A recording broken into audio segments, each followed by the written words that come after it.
a case in point, and also the killings that are brought about. For example, just related to that case, because killing is just a killing. We are losing people every day.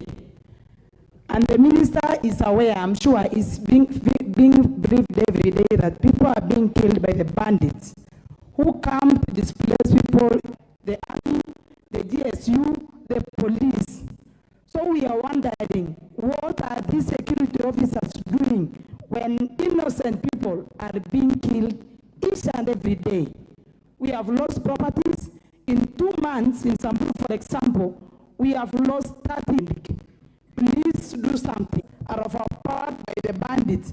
Tell us, then we will plan ourselves to deal with them properly. Thank you. The last minister I'll give for leader. Thank you very much, Mr. Speaker. Just as a follow-up to the question originally asked by Mr. Honorable Mr. Minister, Waziri, I must really appreciate the speed with which your ministry dispatched the Internal Affairs Unit and indeed the IPOA to carry out investigations on the fatal shooting of Mr. Mugambi in Chuka. Mr. Speaker, we have similar, more or less similar cases that have happened in the recent past. A case in point is the fatal shooting of a third-year Maseno University student, William Mayenga, in Maseno University, by being run over by a police vehicle of police officer Ben Oduor of Nyamira, or of Keroka Police Station, Nyamira County. Bwana Waziri, could you confirm to the August House if you have similarly, in those instances, dispatched the Internal Affairs Unit to carry out investigations, and if so, what is the progress of those investigations? What is the status of those investigations? Or could we be seeing a case of double standards, application of the law differently in different situations and concerning different communities? 2, is it now a policy of the Kenya Police Service to quell riot? Is the old policy of now discarded? And if so, when did this change in policy occur? And for whose benefit? Thank you. Minister, there is a member, Honorable Cameron, who says that if he doesn't ask a supplementary, it will not be good for him today. I'll give him a minute, then you can answer the 5 questions. Asante Bwana Spika. Nataka nichukue nafasi hii Spika. Ya nashukuru waziri amejaribu, lakini ninapoongea saa hii vita inaendelea kwangu Baringo South napoongea. Na kijana mmoja tumepoteza maisha, 3 wameumia. Nimetumana pesa ya meli kwenda kuwachukua wale ambao wameumia, na nimetumana gari kwenda kuchukua mwili, na saa hii ng'ombe imeenda, watu wanakimbia, wanahangaika kwa sehemu ya Kiserian, Mukutane na Rukus. Najua waziri alikuwa huko hapo awali, lakini saa hii imekuwa chungu kwamba kazi hii ya bandits inaendelea. Sijui waziri utafanya namna gani kwamba watu wangu wapata amani. Nimeomba kila wakati kwamba au wakora watolewe Rukus, Mukutane na Araba locations. Au wamechukua hiyo locations sote 3. Hakuna mtu anaishi mashule, mpaka hata bandits wenyewe wanaishi kwa mashule. Ile tuliyojenga kwa CDF. Nitakuwa nikicomplain mara ngapi? Watu wangu hawana bunduki. Mimi sio kama wale wengine wana bunduki wanaweza kujiokoa. Sisi hatuna bunduki. Waziri na anaelewa. Naomba kwamba nahitaji amani na hii watu wangu ambao wameumia saa hii kwa sababu sijui hata ni ngapi. Naomba kwamba waziri, tutafanya nini hii vita saa hii isimame na watu wangu warejee, na hiyo ng'ombe imechukuliwa irudi, na serikali wanisaidie hiyo mwili ambayo imeenda na hao watu naumia, serikali wakaramie. Asante sana. Minister, you may answer those 6 supplementaries. Be precise and concise. Given the tremendous interest, I might give another 2 thereafter. Thank you, Honorable Speaker. Honorable Speaker, with regard to the supplementary question raised by the member for Tharaka, I would like to respond as follows. That at this point, when investigations are ongoing, we do not have conclusive evidence on who would have shot the deceased. However, if the evidence links police service or any other government official in the murder of Mr. Kiraku, 2 things I would like to assure the House. 1, whoever is responsible will be prosecuted.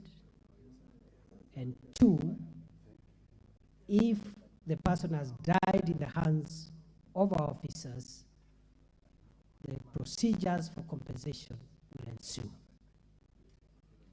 Honorable Speaker, with regard to the question raised by the Honorable Mbui, I would like to respond as follows. There are no shoot-to-kill orders. On the contrary, all officers in the National Police Service and all security agencies who are involved in managing public protests, demonstrations, and riots and crowd control are under very strict instructions not to use live bullets when dealing with members of the public. In fact, Honorable Speaker, the reason the OCPD was transferred is because there were very strict orders given by the Inspector General of Police that there should be no live bullets used in crowd control, not just in Chuka, but even in other protests. So we are asking, we want to give some independence so that we establish when the OCPD is not in office, if indeed it's a police officer who fired government, then action will be taken. But of course, it could have been any other firearm holder because there are civilians also who are licensed to carry arms and they could take advantage of riots to cause deaths. Honorable Speaker, the 3rd supplementary question was raised by the member for Samburu. And I want to assure the House, through you, Mr. Speaker, that the deaths that have been caused in Samburu and other parts of the country as a result of livestock rustling and banditry are regrettable. 2, we have had an operation going on there, but we continue to experience incidents of bandit attacks from time to time. Honorable Speaker, what has happened is that we have been able to dominate the permanent abodes where we suspected bandits were hiding whenever they steal livestock. And because of international standards on the use of force, that is the only reason we gave 24-hour ultimatum to any members of the civil population who could have been mixed up in these areas by way of being family members to the bandits, etc., to vacate. After that, we have been able to actually remove and dominate those areas and remove the threats that used to exist in those areas. But the spiral, what has happened is that during that window of notice we had given to be able to ensure that we don't have civilian casualties, some of these criminals could have mixed with the population. And because the security forces cannot be everywhere and guard every homestead, they are making sporadic raids, sometimes successful. But Mr. Speaker, we have prevented and thwarted and even recovered livestock numerous times on a daily basis. I am even willing to table within the time that we have had an operation in the north, how many livestock have been stolen in all those counties, how many have been recovered, and where, and how many are outstanding. We have not made full recoveries, and the reason is simple, that as soon as a raid is successful, the criminals divide the livestock into small numbers, 5, 10, so the recovery process is a bit slow, painful, but we've made some significant recoveries. I have evidence as late as yesterday, we have recovered livestock in Laikipia. So, Mr. Speaker, the challenge is still there. We do not want to deny that the challenge does not exist. And Mr. Speaker, this challenge has not started this year, last year, 5 years, 10 years. This is a problem that started as early as 1977 in some parts of these areas. We are doing everything possible to make sure that we have a final end of this problem. It cannot be done in a month, 2 months, 6 months, 1 year, but we will reach there. It doesn't matter what it takes. We appeal for patience, we appeal for understanding, and we know that we will get around it as soon as we continue this domination of these areas where the bandits retreat when they steal livestock. In fact, Honorable Speaker, we are upscaling the numbers of security agencies we have. We are doubling them on Saturday. And as I've announced, this deployment will not cease with the end of the operation. Whenever the operation will be called off, the security agencies will remain there for as long as Kenya exists, to ensure that this problem does not recur. Because previously we have done an operation, as soon as there is a semblance of tranquility, we recall the security agencies. Honorable Speaker, the fourth supplementary question was raised by the member for Ugunja, the Honorable Pio Wandai. And I would like to assure the House, through you, Honorable Speaker, that the government has no double standards or does not respond to security threats based on where they happen. In the matters that the Honorable Wandai has raised, in fact, we acted even faster. But there was no question asked for us to report what we have done. So I want to confirm to the House, the Honorable Speaker, that the same measures we have applied in Chuka are the same measures that have applied in this instance. The Internal Affairs Unit, as we speak, is on the ground. The IPOA is also on the ground to provide independent investigations. So there are no double standards, and I think I can comprehensively say I am the minister who has been in most parts of the country, given that I've only served for slightly under 6 months. I've been in almost 70% of Kenya. So there cannot be double standards, and I don't know the last time I was near my home. So if there will be double standards, I'll be accused of not going home, Honorable Speaker, not the other way around. Honorable Speaker, with regard to the fifth one, the fifth supplementary question raised by the Honorable Kamren, because the one by the Honorable Wandai about live bullets, I've already said, the instructions are on the contrary, no live bullets. That's why you have seen, even in the most dramatic protests that we've had recently, we have not had casualties. We've not had deaths. And wherever deaths have occurred, like the Kisumu death and the one death in Kibera, the investigations will help us know whether this was a police gun or a civilian gun, because as I have said, both the police and civilians are licensed holders of firearms. If we establish anybody has violated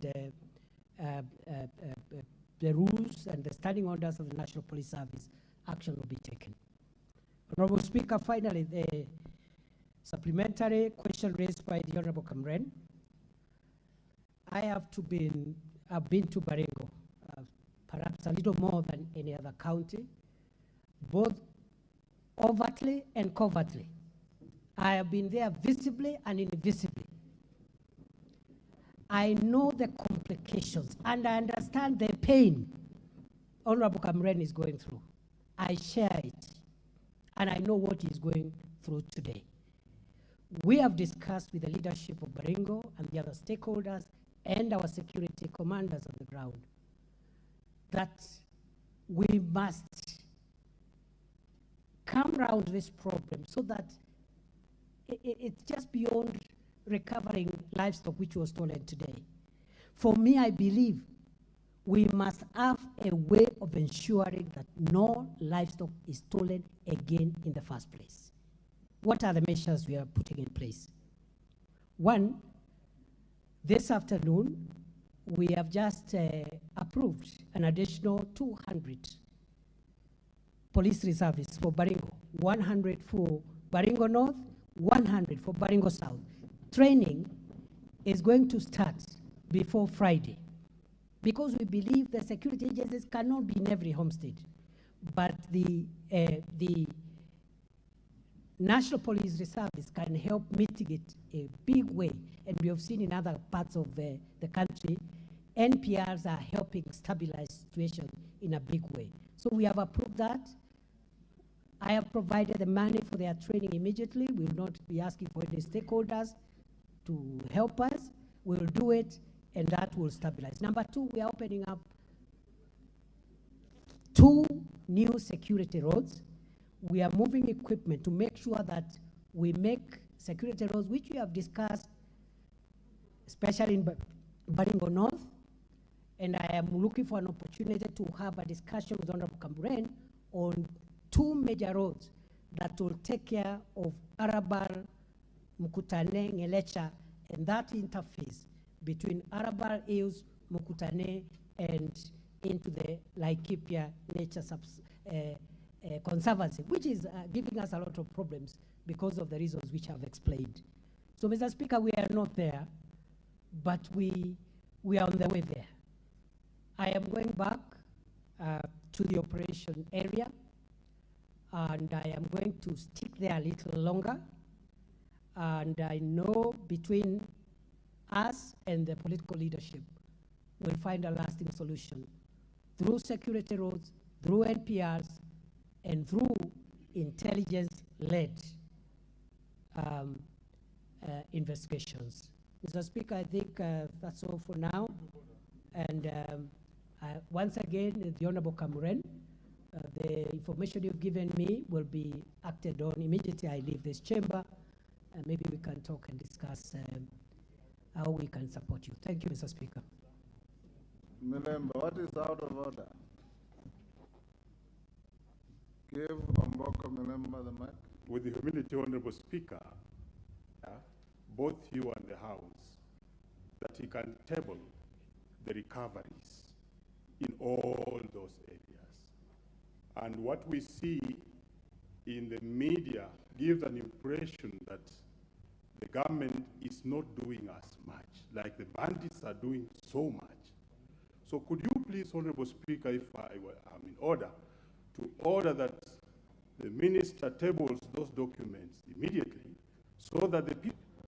I think it's not papers, but statistics that he promised to table.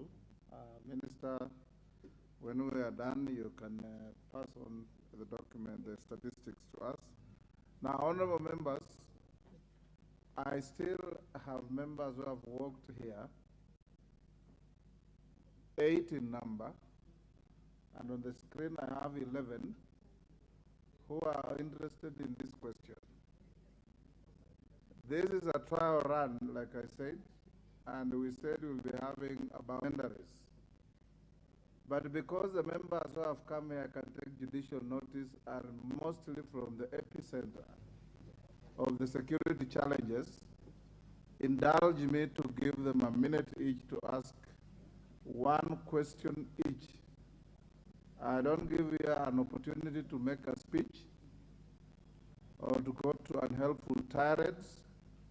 Ask a supplementary to the minister, and I'll also ask him to oblige the House with short answers to save on our time.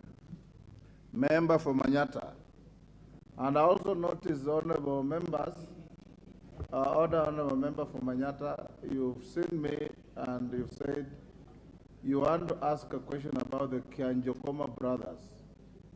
Now, that is totally unrelated to what is going on now. But you can ask. It is good if you have a question that you want to ask, file one and the minister will come and answer. Thank you, Honorable Speaker. Yes. Why I wrote Kenjokoma brother is because we are still reeling in loss of those two young brothers, and we have not recovered up to date. And Honorable Speaker, I first want to say thank you to Waziri, because he has really shown a lot of restraint during mandamanos on the issue of using police force. Honorable Speaker, my question is on the investigation, efficiency of investigation of extrajudicial killing. And we have a case here where police body investigates itself. And I would like Waziri to kindly give us an overview, because he has come in as a new blood with a very nice team that can help improve this issue. But Honorable Speaker, many extrajudicial killings that we have had, including the Yala River famous killings, Honorable Speaker, we would like to know what he is doing as a ministry in terms of policy level to improve on the efficiency of police investigation. Thank you, Honorable Speaker. Thank you, Honorable Member. Turkana Central, 1 minute. Give the member for Turkana Central. There's a mic next to you. Thank you, Honorable Speaker, for giving me this chance, and also I join the rest of the members in thanking the CS to appear before the House. First, as we speak here today, Honorable Speaker, there are families, more than 50 households that have lost their animals, their livestock, in the 1 a.m. raid in Turkana Central, in Turkana East, and in Turkana South. The animals are being driven towards Tiati as we speak, and we are still pursuing the bandits as we speak. Honorable Speaker. Honorable Speaker, in Uganda, there are Turkanas, 32 of them, who are cordoned, wrapped up, and imprisoned through the court-martial in Uganda. One question that I want to ask is, why is the CS not able to implement such also in Kenya, where the caves, the gorges, and the places he mentioned in the Gazette notice, why is there no action in terms of cordoning and even wrapping up the bandits in those areas? Thank you, Honorable Member. Number two, Honorable Chair. One question. Okay. You are done, Honorable Member. Baringo North. Yes, Honorable Junet. Hold on, Honorable. Give Honorable Junet the mic.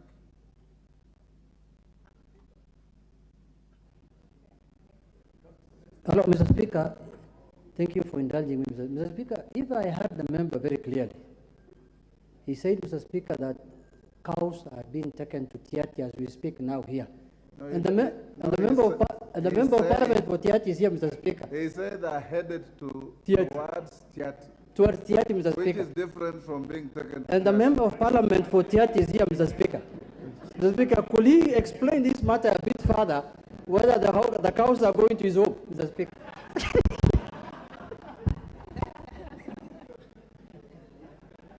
That is for. I invite the member for Baringo North. Thank you, Mr. Speaker. I'll utilize the 1 minute as follows. One, Mr. Speaker, this is the only cabinet secretary alive in security who has actually spent his energy and time and resources. Ask your question.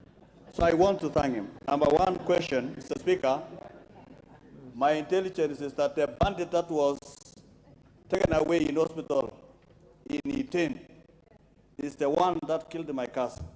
And he was taken by 10 bandits in an hospital in Iten, driven to wherever by the other bandits. Could the minister therefore tell us when that wounded bandit who was in hospital will be brought to book? And my last question, Mr. Speaker. Only one. I still have the 1 minute, Mr. Speaker. When is the minister going to operationalize the gazetted administrative units in Baringo North? Thank you, Mr. Speaker. Thank you. There was a member who wanted to ask about the abduction of the injured bandits, so you don't have to rise to ask that question. Honorable Ariko.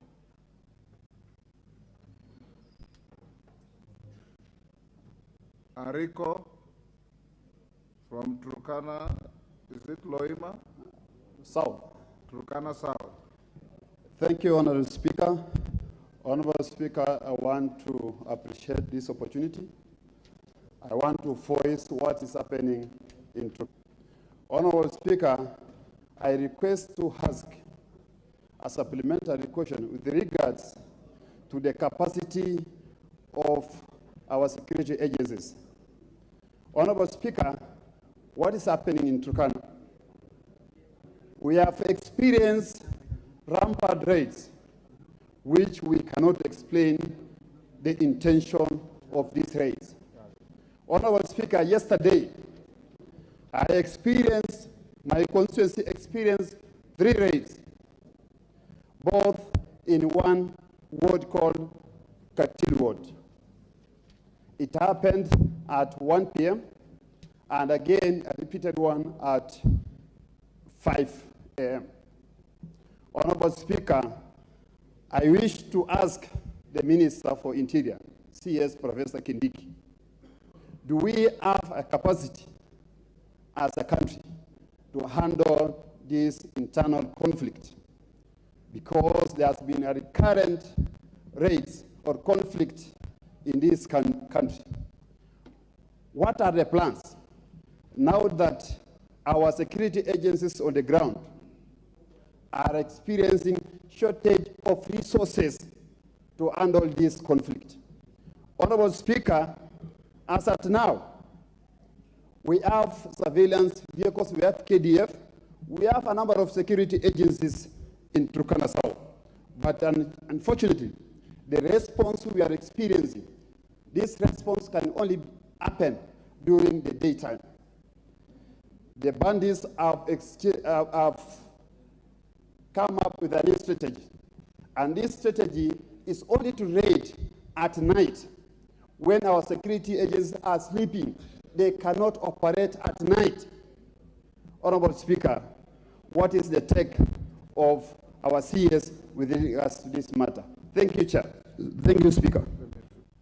Hold on. Thank you, Honorable Ariko. Avoid the temptation to make a speech in the guise of a question. Honorable Kangogo.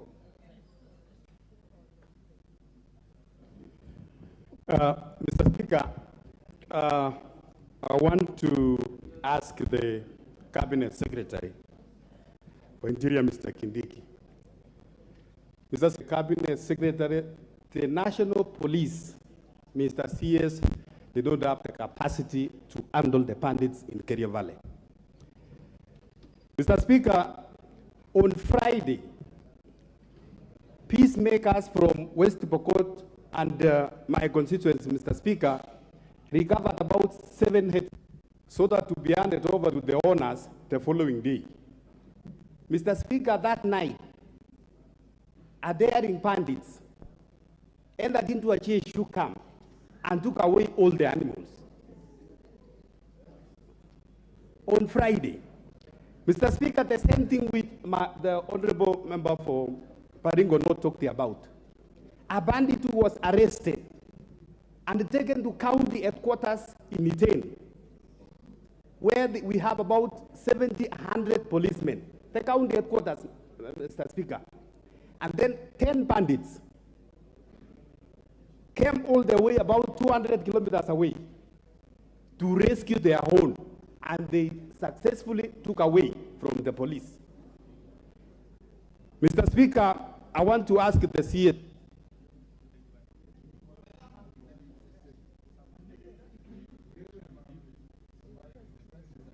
to confirm to this House, Mr. Speaker, that the National Police Service are unable to handle the bandits, and bring a motion to this House so that we can have the Kenya military or the KDF to take over the operations of bandits in Kerio Valley.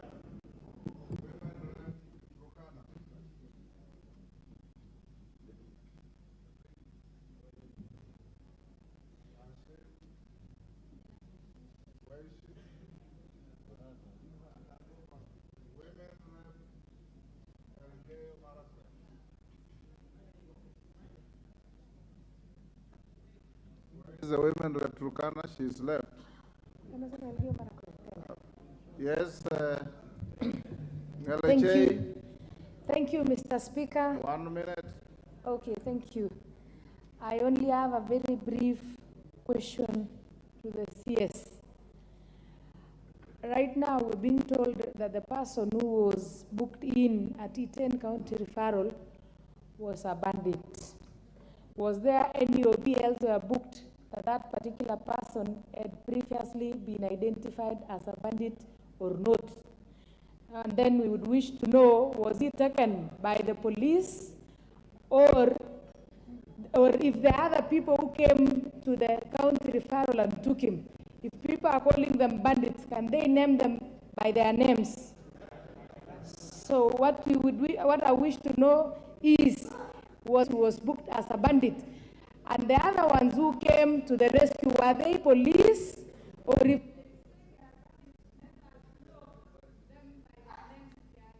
as bandits? Thank you, Mr. Thank Speaker. you. Last, the Honorable Farah Maalim.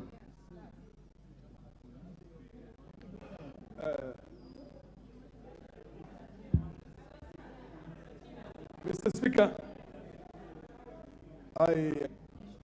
Mr. Speaker. Minister be ready to answer after Farah. Yeah, Mr. Speaker. Honorable members, be patient. If I'm satisfied there is enough interest, I'll give another round. Mr. Speaker, this is, I must commend the government on this, because this is the first time the military has been used for a peacekeeping in this country where there was not a genocide the way it was done in Wagala, in Wajir in 1984. And my biggest worry was that this was going to be heavy, and it's going to be military is not for this kind of things. But the fact that you have protected the lives of the innocents and you're just looking for the actual bandits themselves deserves a lot of compliment. My question, Mr. Speaker, is, Mr. Minister, have you tried some soft power? Have you tried to find out how you can deal with the elders, with the communities, and bring the communities together, as opposed to maintaining basically law and order in that place? Have you also tried to look at the social issues that underpin, because there's only one community that everybody's complaining about, the Pokots. The Pokots are the poorest, they are the least educated, there's the least what they call infrastructure in order. Order, Farah. Order.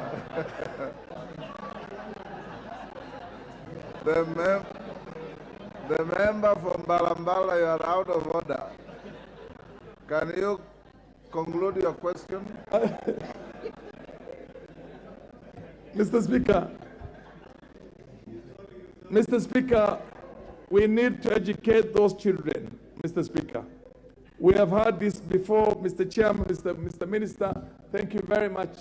I've discussed some of these things with you, and I'm sure you're going to take them into consideration. But let's look at the social conditions in there, first of all.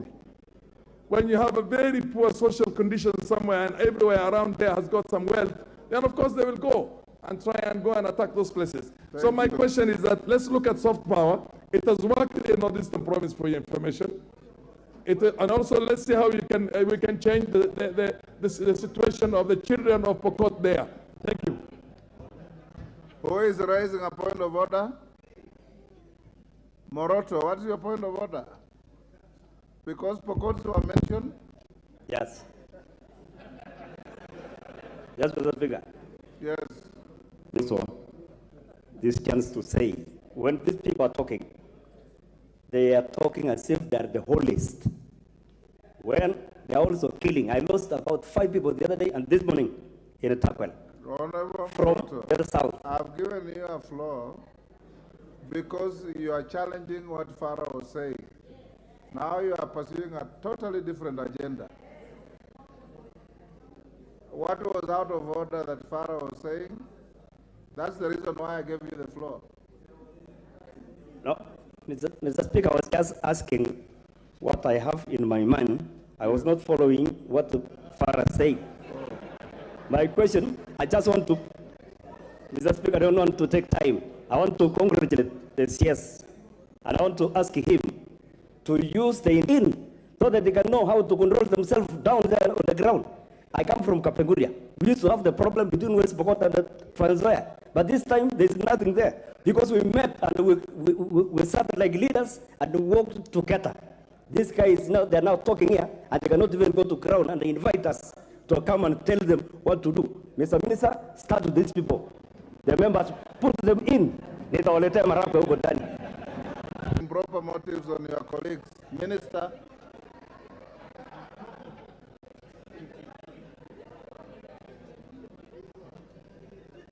Minister, if you can give quick, short answers to those short questions. We still have 4 questions for you, and we have done very poorly. 45 minutes on this one. Mr. Speaker, I will do as guided on the first matter. On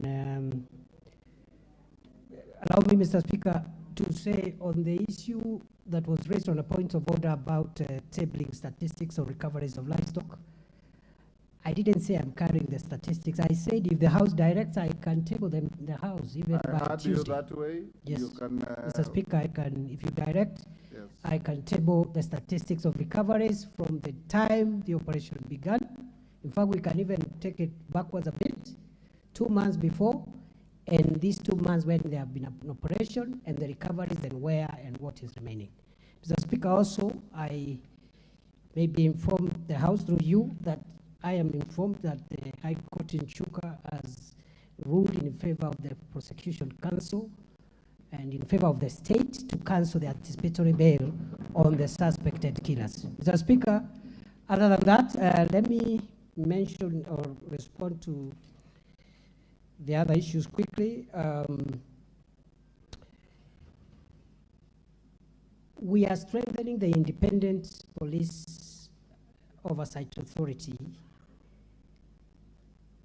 to supplement the work of the internal affairs unit of the National Police Service to provide an independent arm of the state that can help in dealing with the extrajudicial killings. I confirm to the House, Mr. Speaker, and assure the House and the member for Manyata that all extrajudicial instances of extrajudicial killings are actively under investigation, and the policy of this administration is zero tolerance on extrajudicial killings. The police officers have been informed accordingly that we shall not protect any officer who misuses their firearm to kill people other than what the law provides on the use of lethal force in law enforcement. Honorable Speaker, with regard, and that includes the issue around the killing in Kianjokoma. Mr. Speaker, the second one, raised by the member for Baringo North, the Honorable Makilap, that yes, it's true, there was that incident, and I want to tie that to the other supplementary question raised by the member for Elgeyo Marakwet, the women rep, because they are related. There was an incident at Iten Hospital. The suspect involved, the person involved is a suspected bandit because he had bullet wounds and he could not explain where he was shot, and he just came to look for treatment. And we believe also that the people who came to rescue him were criminals because they came through the fence of the hospital, so they rescued one of their own who was hurt and could not explain. The reason why that happened, notwithstanding the presence of a few police officers who were on site at that time, was the determination by the commanding officer on site that a shootout inside that facility would have caused fatalities on patients. And that gave a leeway for the rescue to succeed. I want to confirm to the House, through you, Mr. Speaker, that this person has been on police radar even before this attack. We are on him. We have some leads. We believe we shall arrest him as soon as possible. Honorable Speaker, the other issue was raised by the member for Turkana South on the capacity of our police agencies to maintain law and order. Honorable Speaker, I am persuaded that Kenya has enough police officers and enough wherewithal to handle all our challenges, including the challenges we are facing in Northern.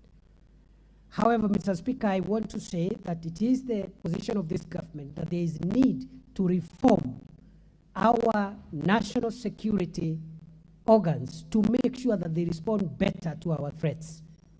That is why one of the first acts His Excellency the President undertook was to institute a presidential task force on reforming the National Police Service, which is an admission that there is need to reform to make sure that the gaps that we continue to exist to encounter in our law enforcement of our internal security are resolved. Very shortly, that task force will present its findings. The government has committed to implement all the recommendations without exception that will come from that task force, including changing the entire command of the National Police Service, the terms under which one becomes a commander of any level, tying command to success and results and deliverables, so that you don't become a county commander, a regional commander for life, and there are no results. People are still having insecurity in your area. Make it time-bound and tied to results. And even that reform, even as we wait for those recommendations, we are continually addressing command issues to ensure efficiency. Even this afternoon, I think the government and the National Police Service will be announcing changes in the top command of the National Police Service, starting with the appointment of the Deputy Inspector General of the Kenya Police Service, whose recruitment process is complete. And we have had a gap there for a long time because the immediate former Deputy Inspector General of Police was indisposed. But from this afternoon, that gap is going to be filled, and that will help the Inspector General perhaps to respond a little better and quicker, even as we wait for the other reforms. Honorable Speaker, I have one other last one, the one that was raised around the issue of what measures we are taking to make sure that the gaps we are having are sealed. One, the House may want to know that in 2014, the government started a police equipment modernization program. which ran for 3-4 years, but stopped after that. It was to the tune of 10 billion shillings a year. It really helped to improve the security at that time. But due to the collapse of that funding program, we have had issues around our ability to make Kenya safer. And what this administration has done is to revive the police equipment modernization program. And for the next 3 years, the government of Kenya will spend 20 billion shillings to ensure that we modernize our equipment. I am happy to return here, if the House requires so, in 3 months, because by that time, in 3 months from now, I expect to have revived the police air wing, which is completely dead. I intend to have acquired at least 3 gunship helicopters for the National Police Service so that we stop depending on the military, because they also have a national duty to perform. I intend to acquire some unmanned armored vehicles, UAVs or drones, and going forward, increasingly, we are going to yield the benefits of technology-driven, intelligence-driven operations. I am happy to come back and report progress on this after a few months on the request of the House. I think, Honorable Speaker, that is it. Maybe if I've left anything, I'll be reminded, but... Only one, far as soft power engaging... Soft power, I agree. Honorable Speaker, I agree. Thank you for the reminder, sir. We believe that the long-term solution of this problem is not just the hardware. But we have made a policy decision that before we can engage on long-term solutions, including issues of economic empowerment and social amenities, we must silence the guns first. We must do whatever it takes to make it rare that there is an attack, there is there's gunfire everywhere. And after that, now we can sit down and ask ourselves, why is it that this problem is recurring all the time? The ministry has developed a master plan in conjunction with other stakeholders, including the military, for infrastructural development of northern Kenya, which will begin from December this year, rebuilding schools, providing amenities, and also engaging communities for peace building, and that will now come with both disarmament, forceful and voluntary. But first, before we engage in any of these programs, Mr. Speaker, we are persuaded that we must silence the guns. As soon as we acquire the equipment we are looking at as the National Police Service, there will be a lot of change. But even as we speak, we have made a lot of changes in evacuating the gorges, the valleys, and the hideouts. And the attacks that are happening now are attacking in the criminals who may have used the window we had given for evacuation of civilians so that we comply with international law. That allowed a few, in our view, to escape and mingle with populations. And they're the ones giving us problems, which we are resolving through NPR and through the technology that we are acquiring in the next few weeks or months. Mr. Speaker, I thank you. Thank you, Minister. Honorable members, I know there's much more interest on this, but we have to move to the next question. Question 074 of 2023, Member for Gilgil, Mother Wangari. Thank you, Mr. Speaker. I rise to ask question 74 of 2023 to the Cabinet Secretary of Interior and National Administration. Number 1, could the Cabinet Secretary explain why there is a shortage of birth registration materials, also known as B1 forms, in health facilities across the country? Number 2, could the Cabinet Secretary explain why mothers in public hospitals, especially those on the national government Linda Mama program, are subjected to unnecessary detention after discharge as a result of unregistered births of their babies due to the above-mentioned shortage yet it is the duty of the government to provide the B1 forms? And finally, what steps has the ministry taken to ameliorate the situation and ensure that mothers who are due for discharge are not forced to incur any additional bills due to the unjust detention in hospitals owing to the government's incapacity to promptly register births as a result of the lack of birth registration forms? Thank you, Mr. Speaker. Minister. Thank you, Mr. Speaker. Mr. Speaker, I think this is a soft question. Yes. Mr. Speaker, we admit that we have challenges in the availability of Form B1s, and this is a problem that started last year around April 2022. And the challenge is arising from the capacity at the government press. The government press has not been modernized for a very long time. The equipment they have and the human resource capacity does not allow them to print enough security documents, including these forms, quick enough to meet the rising demand. Therefore, you will see in the response, the written response which I filed before this House, Mr. Speaker, I have attached 3 letters which we have written as a ministry to the government printer, requiring them to increase the speed at which they are supplying us with Form B1s. I can report to the House, Honorable Speaker, that the demand right now the supply is 50 books of 400 forms per week, but the demand is over 1,000 books of that size. So you can see we are supplying less than, almost a third, less than half of the requirement.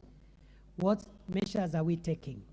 Other than writing letters, we have changed the management of the government printer because we also would believe that part of the challenge is the innovation of the leadership at that unit to provide off-balance sheet, off-budget solutions to some of the capacity challenges we are having.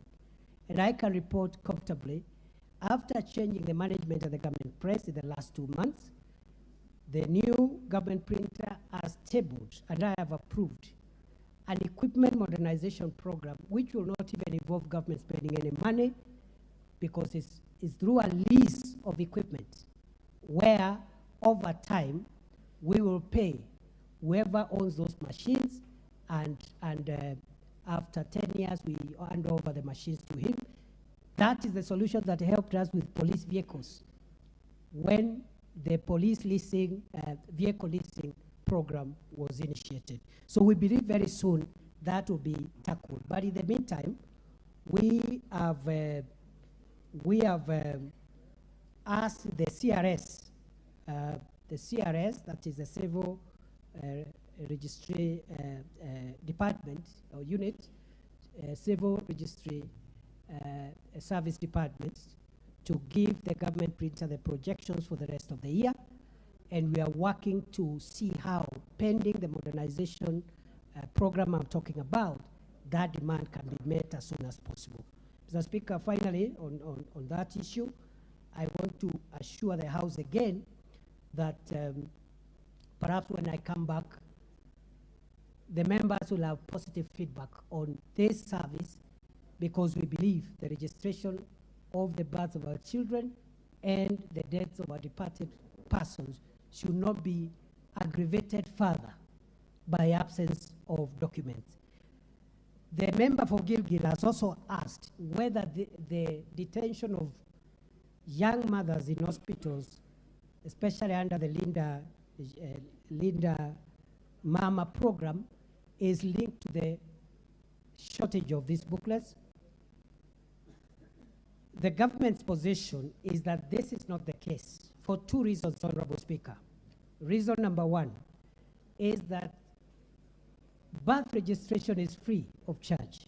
So it cannot be the purpose that makes a mother to be detained in hospital beyond the time she's supposed to be released. Secondly, why we believe this is not the cause is because the registration of births is allowed to take place within a period of 6 months after birth. So long as it's done within 6 months, it's lawful. So it cannot be the basis of saying, we hold a mother in hospital who has given birth because of lack of these booklets. That notwithstanding, when I got this parliamentary question, I have directed the civil registrar to provide us with a solution. It take around 6 months because of the nature, the financing and the contractual arrangements. We will have an answer. Finally, Honorable Speaker, is that we have shortage of personnel. That's another challenge we are having in that department. We have only about the 286 civil registrars for the whole country. The establishment of approximately 1,400, which has been approved by the Public Service Commission. We are trying to see how, even if we don't fill the entire complement, the Public Service Commission can help us perhaps hire a few more in the financial year that starts June 2023. Majority Leader, Wangari, you want to have your first shot? Let Majority Leader go first. I'll give you. Thank you, Honorable Speaker. And Honorable Speaker, may commend the CS for being the first CS to appear in this session. But Honorable Speaker, you will, and the House will appreciate that part of the reasons why we wanted CSs to appear before the House is for them to answer to questions that are of concern to the people, but also to use this opportunity to expound on government policy, on what government is doing. Honorable Speaker, it has been my belief in the past, and maybe something the CS will work to change that belief in me, that the personification of bureaucracy in government and the personification of liturgy in government operations resides in the Ministry of Interior. And if you listen to the answers pertaining to the issues to do with bandits, and even now when I listen to the CS answer the question on slow printing of forms, I hear the CS telling us forms are slowly being printed by the government printer because of challenges of modernization. The President is talking about digitization. So I really want to know from the CS, where do you sit as a cabinet secretary in terms of implementing that policy on the digitization of government services? Because we cannot be talking about low levels of staff while we are also complaining of a huge wage bill in the public service, when the President is telling us about digitization and the CS is telling us that he's modernizing printing. Shouldn't we then be getting this B1 form in a digital format and a conveyor system that seeks to capture data of newborns digitally, electronically, hiring another person at the government printer who will be more efficient, leasing equipment instead of buying new equipment? CS, you must tell us, where do you sit? Are you aligned to the President's agenda to digitize, or are you not? It is that simple. Cabinet Secretary. Thank you, Mr. Speaker. I was hoping that this would be a softer question because it has no guns, but I can see the guns are already coming out. But I want to just also thank the CS, congratulate him for being the first one in this very unique arranged chairs who had no substantial answers. I have listened to the CS very carefully. Small matter of birth registration may look small, but the inconveniences it gets to people and to the public at large are huge. You want to take your child to grade 1 to register for NEMIS, you need a birth certificate. You want to get a passport, you will need a birth certificate. So, Mr. Speaker, I am actually perturbed to hear the CS say that he has written letters to the government printer, who is also anchored under the same ministry. I do not have the advantage of the annexes, so I will not speak to the letters.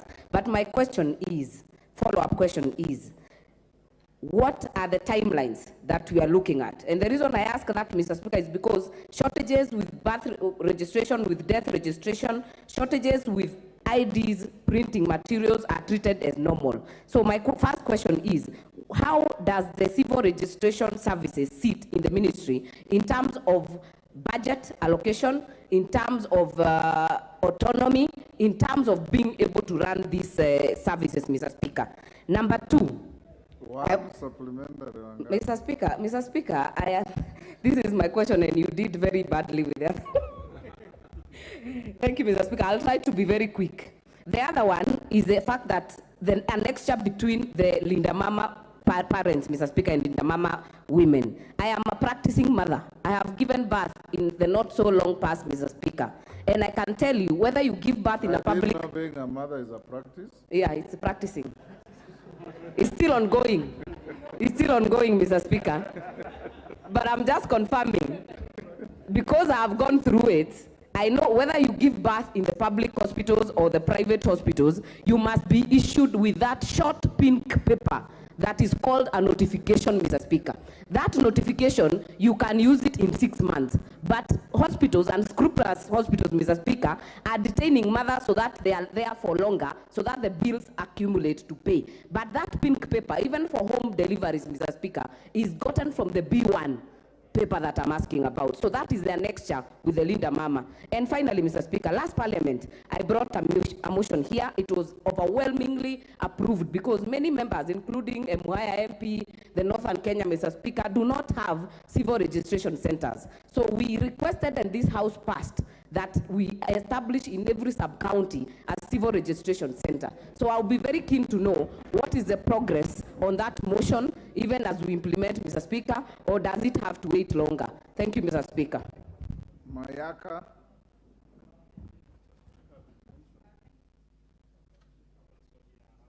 Thank you, Honorable Speaker. Honorable Speaker, my question to the CS, who is a fellow left-handed, so I'm sure he'll think quick on his feet, is in relation to single mothers. The issue that most single mothers experience when they are transitioning from birth notification to birth certificates is that they're not able to get birth certificates for their children because in most instances they don't have IDs of the father. So my question to the CS is, what support can you give to the single mothers to ensure that they get birth certificates for their children, because they need this to be able to process medical insurance for their children? Thank you. Dr. Nyikal, if you can be as brief as that, it will be very helpful. I take 4 and close the chapter to the next question. Thank you, Mr. Speaker. May I also appreciate the Minister for being the first to answer questions here. Mr. Minister, the question was the Cabinet to explain why mothers in public hospitals, then especially Mama Linda, you therefore, okay, Linda Mama, okay, why mothers in public hospitals, especially those, a personal secret. Yes,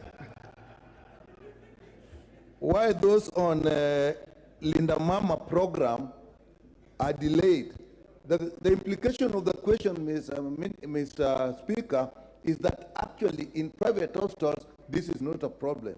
And those mothers who are also paying directly is not a problem.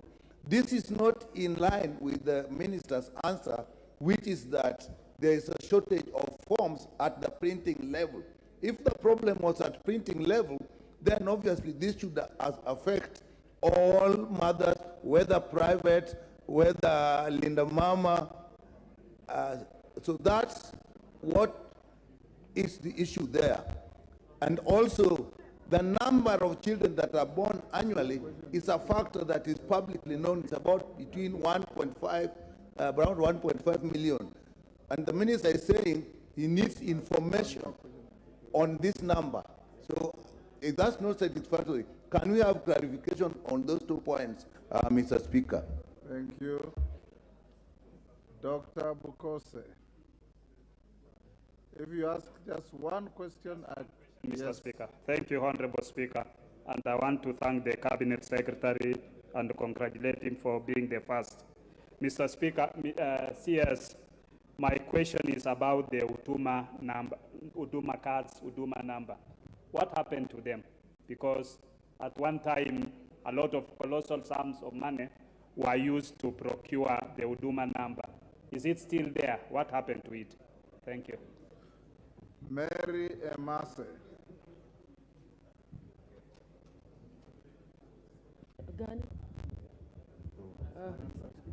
Thank you, Mr. Speaker, for finally noticing us around this corner. Mr. Speaker, I want to emphasize on the issue of decentralizing issuance of birth certificates. Mr. Speaker, it is a very serious issue. My mothers go to another sub-county to look for birth certificates. And sometimes they are told those forms are not there. They have to travel so many kilometers severally. So I just want to emphasize that there is need to have a center in every sub-county. And Mr. Speaker, speaking of security, because I do not have time to ask, I just want to add one.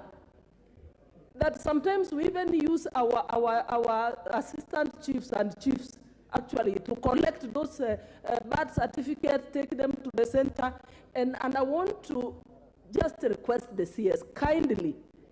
Across the country, we have administrative units where the chiefs or assistant chiefs have passed on or have retired. They have not been replaced. A number of administrative units, like even divisions like in Teso South, were created. They have not yet been operationalized. Kindly, can you do something about it? Because they play a critical role in security. They help us with the birth certificates. They help us in even acquiring IDs. If there is no assistant chief or a chief to do the vetting, then our people are not getting these very necessary services on time. Thank you, Mr. Speaker, for this opportunity. Now you have resorted to raising your hands like in a classroom.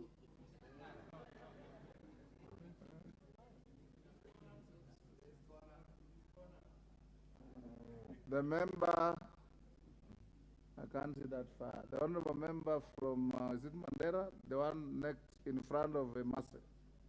Sorry, honorable member, I can't see you clearly because of the lighting. Honorable Sane.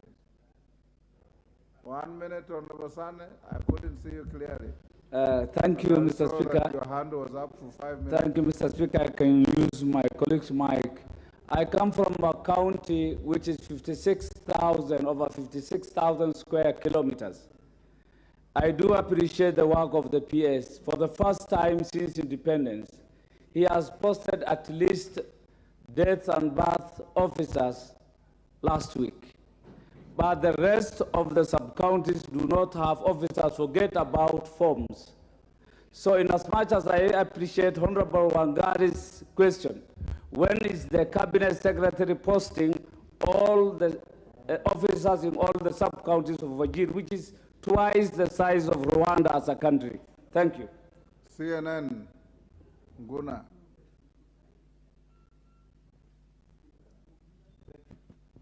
One question. Thank you, Speaker. Speaker, some members here are very lucky. I am talking of the new constituencies which were created in 2013. In my constituency, Mwingi West, there is no single registration center on this. What is the ministry doing to ensure that these constituencies, at least members don't have to go to other constituencies to access the same service? Thank you. Minister, you do that. Allow me, in case we have held these students for too long. We acknowledge the presence of students from Mamangina Senior School in Kikuyu, Kiambu. They are in the public gallery, and in the speaker's gallery we have St. Albert the Great, Siakago Boys High School, Mbere North in Embu. You are welcome to the House of Parliament. Minister Hall, I give a member for Lamu East. And who is the It's out of order, Madam Chelule, to run across the floor with your hand raised. Asante Bwana Spika kunipatia nafasi, nami nimuulize waziri ana mipango gani kwa wakazi wanaoishi mbali na ambapo hawana maofisa wala hawana hizo ofisi.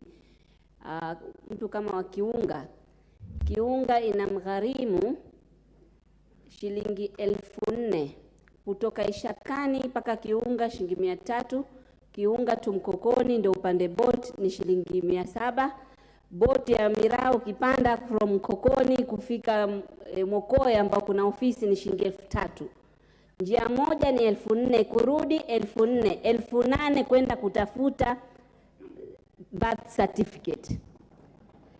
Sehemu kama hizo una mipango gani ambao hazina hizo ofisi mpaka tuje maeneo bunge mengine ndio tutafute hizo huduma? Asante. Let's have the answers now. Minister. Thank you, Honorable Speaker. One of the priorities for us as a ministry is institutional reforms within the security sector, immigration, citizen services, prisons, correctional services. Earlier this rendered is not satisfactory, and therefore we have considered that institutional reform, organizational culture change is a priority for all the departments within our ministry.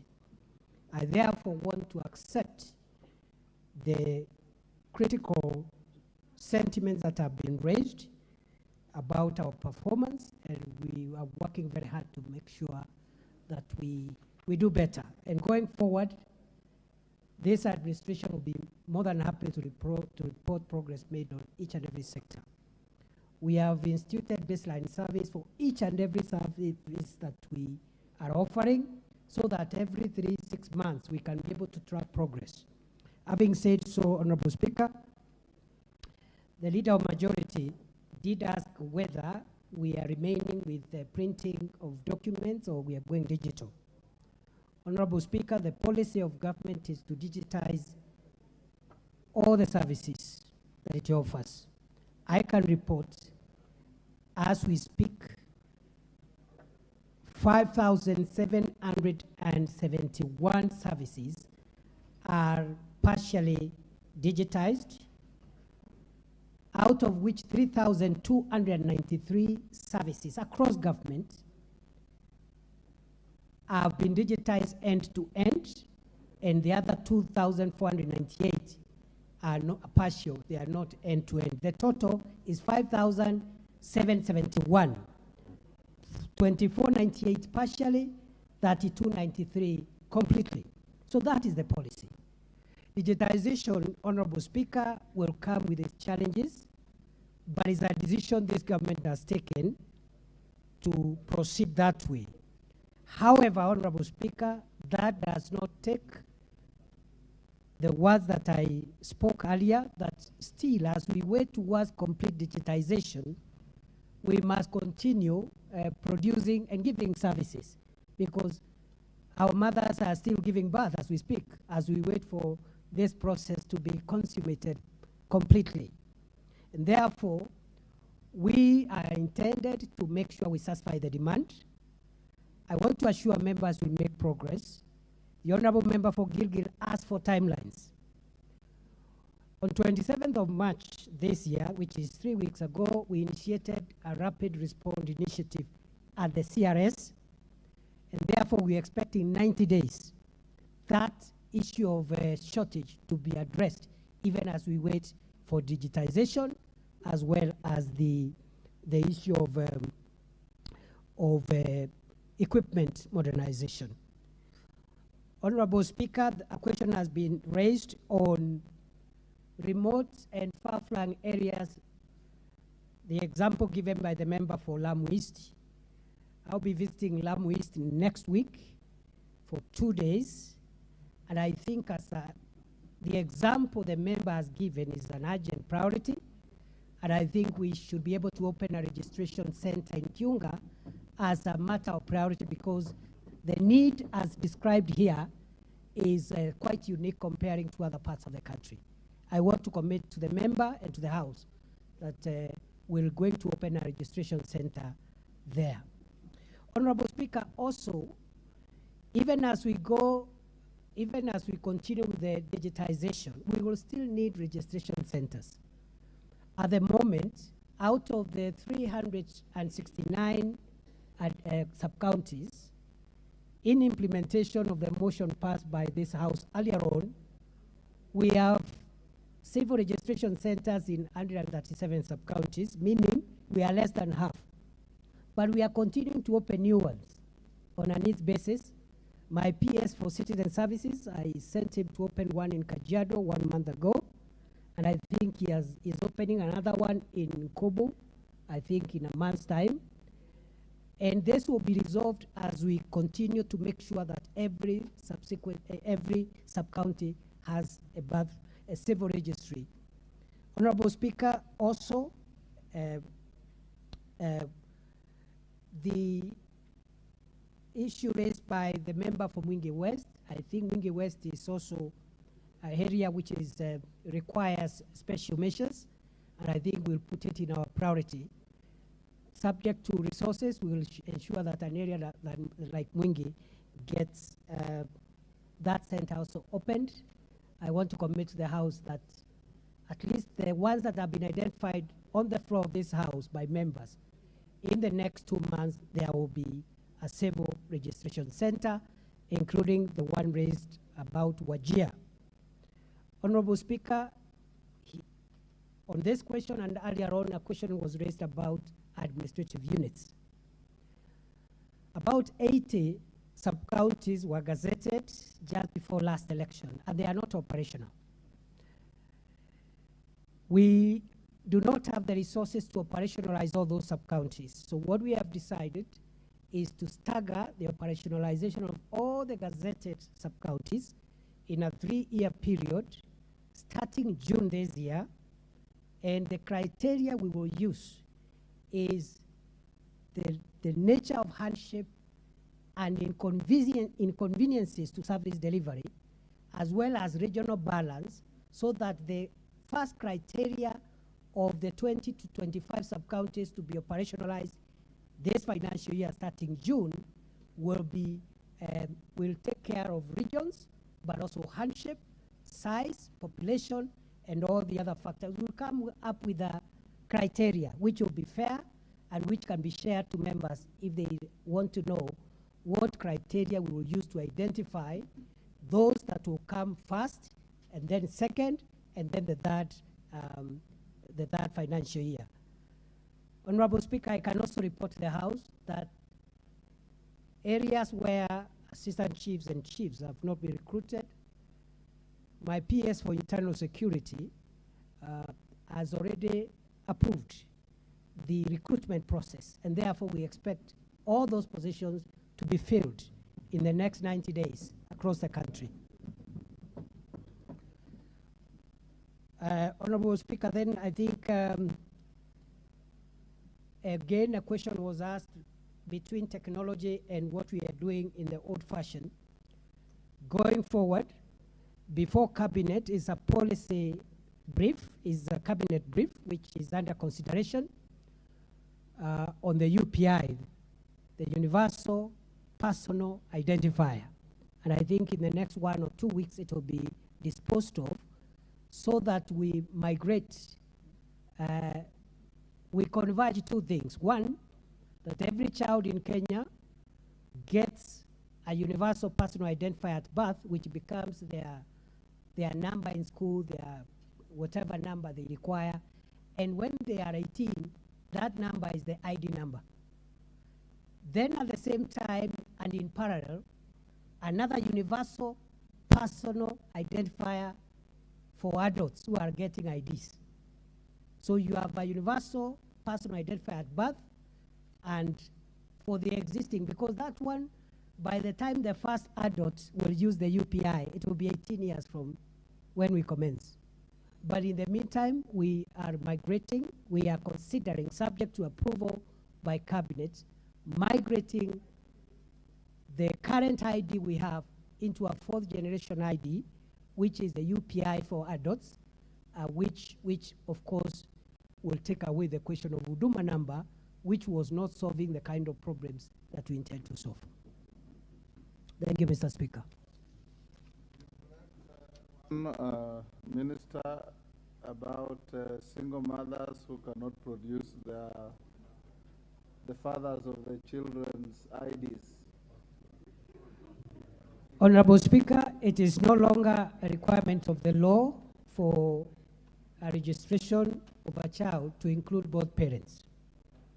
It is not a requirement. It is now possible to register one parent if you are a one-parent child. Thank you, Mr. Speaker. Thank you, Minister. Honorable members, will move to question 105 of 2023. Member for Mandera South. Yeah, thank you, Mr. Speaker. I rise to ask question 105 of 2023. Could the Cabinet Secretary, one, state the measures being taken to establish civil registration centers in every sub-county in the country so as to ease access to civil registration services? Two, state the measures the ministry is putting in place to immediately set up a civil registration at Elwak and Kutulo sub-counties in Mandera South to serve the huge population in the region, considering that the closest civil registration center to Mandera South constituency is located nearly 220 kilometers away from Mandera town and also serves Mandera North, Mandera West, Banisa, and Lafe constituencies. Thank you, Mr. Speaker. Minister, this is nearly similar to the question of Mother Wangari, so we shouldn't spend too much time on this. Answer the question, and I'll allow one bite by the member who asked and one more member. Go ahead, Minister. Thank you, Honorable Speaker. Honorable Speaker, just as I have told the House on the issue of operationalization of the administrative units that are gazetted and not operational, we are finalizing a criteria which will help us implement the recommendations of this House in the motion which was cited by the Honorable Member for Gilgil, to make sure that every sub-county has a civil registry. So what we've done is that we have taken the remainder of all, we have taken the list of all the sub-counties that do not have a civil registry, and we want to implement, because there are quite many, unlike the sub-counties, we want to implement that motion in the next 5 years, but based on a criteria. That criteria, just as in the first case with sub-counties, will be as follows. First of all, those that will get centers, because right now, Mr. Speaker, if I can explain this for half a minute, at the moment, we are opening these centers on the request of individual members of parliament. Like I cited the Kajiado North, it was a request by the MP. I cited Imenti South. The member for Imenti South, who can confirm, is the one who wrote and requested for a center. And we felt that perhaps we should have an objective criteria so that, again, we make sure that that implementation of the recommendation of this House is done fairly, equitably, and making sure that every part of the country is covered. So the criteria will involve, first of all, regional diversity, so that we pick in the first year, every region of our country will be represented in those that will be open this year, but also special and unique circumstances like topography, hardship, population, and so forth. Going forward, to avoid, complaints, public complaints, at a future date, now that this tradition of ministers appearing before the House has begun, I'll be more than happy later on, when the opportunity happens, to provide, as was the case raised by the member for Lamu East. You use 10,000 shillings to go and look for a bus. You know, providing for physical food in those work, and I mentioned Kutulo. Those are two, spread apart. Mandera, in Mandera County, is 220 kilometers from Elwak.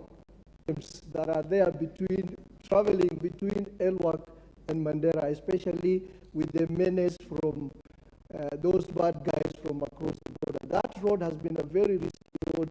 So you travel 220 kilometers, and the only that you use for transport between those is the bus that comes from Nairobi. That's what you wait for, so that you can hike it to Mandera. So my plea to the cabinet secretary, because of the importance of those certificates that the Honorable Mandera now require those documents in Mandera. I think that gives answers to these are of partnership between the and the national government offices on the ground.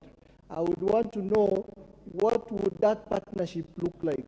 How does it manifest itself? Because we would really want to initiate those initiatives and see what that partnership can do to help our people on the ground. Thank you.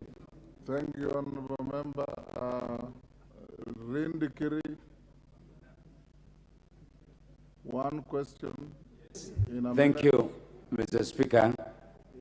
I want to thank the PS for the confidence he has answered our questions, but Speaker, when it comes to the issuance of passports, there are some questions that I think that form need to be reviewed, particularly on the fathers, mothers, and even the children, some of who could be deceased. I don't see the relevance for that. Two, there is so many migrants who have come to this country purporting to be experts in various fields. They have been given permit to work in Kenya. Even some of them have no technical expertise, taking jobs for Kenyans who are even very qualified.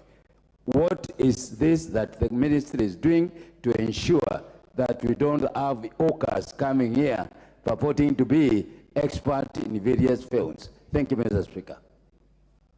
Julius Sunguli. 1 minute. Thank you, Mr. Speaker. I just want to ask the Minister to confirm whether the answer he gave about birth certificates also applies to forms for registration of persons. Because as far as Kilgoris is concerned, there has been no registration, fresh registrations of persons for nearly 6 months now, and the reason being that there are no forms. What is the minister going to do to ensure that those forms are available? And attached to that, Mr. Speaker, if the minister could confirm, could explain what he means by operationalizing new administrative areas when in fact it is members of parliament through CDF who build these facilities. All he does is to post people there.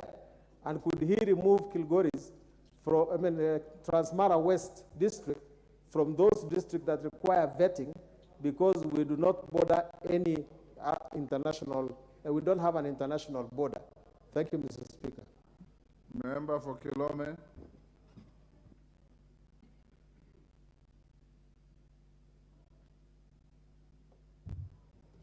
Thank you, Honorable Speaker.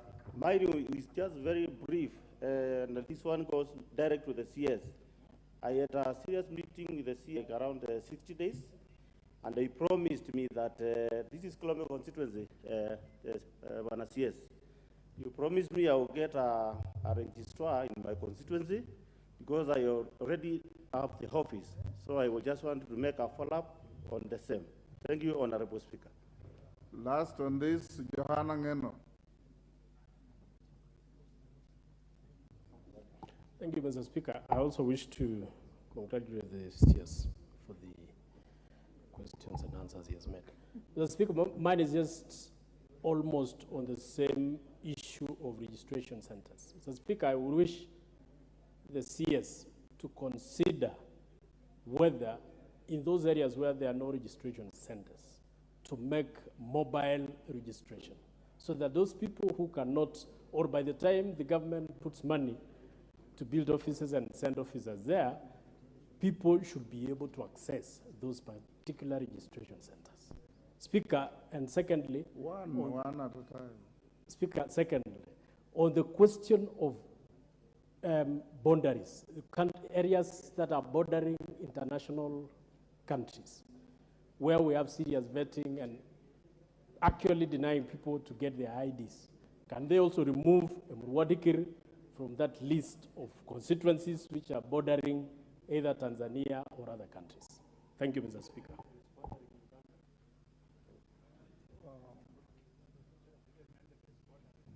Can we stop here on this question, members? Yes. Minister, answer those supplementaries.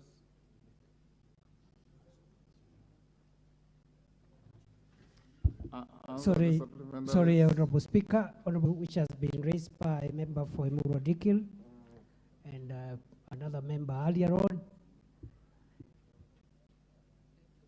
The government takes the view and has decided that vetting is a discriminative process which exposes citizens from certain parts of the country to unduly difficult procedures. Of course, the reason why this policy has been there is for good reasons. It's for our national security.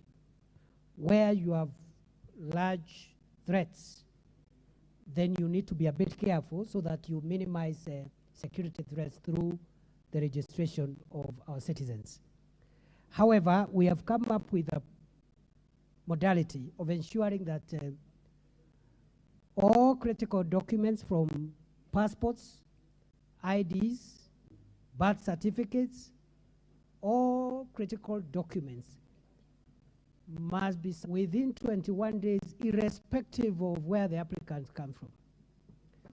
Where possible, they can come out in 3 to 10 days, but no Kenyan should wait for 6 months, for a year, for 2 years to get an ID or a passport simply because they come from a certain part of the country. Therefore, within the next 3 months, the policy of vetting in all the citizen registration services will be abolished and replaced with a new way of ensuring that all registration documents are achieved by all Kenyans within a maximum of 21 days. Honorable Speaker, the issue of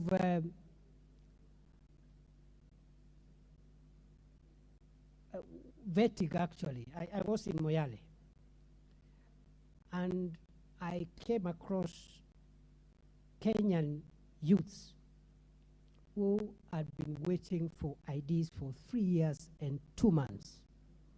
About 10 young people from Moyale. They applied when they were 18, now they are 21, and they are still waiting. Why? Vetting. We are still, NIS and other institutions are still verifying certain things. This is unacceptable. We are going to abolish that. Honorable Speaker, the member for Kilome, it is true, I agree, Honorable Speaker, I committed to the member who came to my office that we will post a civil registration officer there, but I asked him to support, and that also ties with the question the member asked, what kind of support is this the CS is talking between the national government and CDF? Where the member through CDF is able to obtain consent to build the office, then we give staff and of course the resources that are tied to making sure the office is operational. And that is what we are calling operationalization for the member for Kilgoris. Because even if it's built by CDF, CDF is also public money, okay? but the unit is not operational because the Ministry of Interior must post an officer and give that officer money in the budget to run the office. You can build an office and it's not operational because, one, there is no staff, or you have staff who have no budget to run the office. Honorable Speaker, therefore, in response to the member for Emurua Dikil, member for Kilgoris, and other members, vetting will not only be abolished in those constituencies, but across the country. And for the member for Kilome, now that the office is complete, I will post a civil registrar in Kilome on Monday. Thank you, Mr. Speaker. Honorable Joseph Gitari, you have 2 questions in a row. Minister, indulge him to ask both at the same time. They seem to be related to security issues. So ask question 106 and 107. Together. Together. Thank you, Speaker.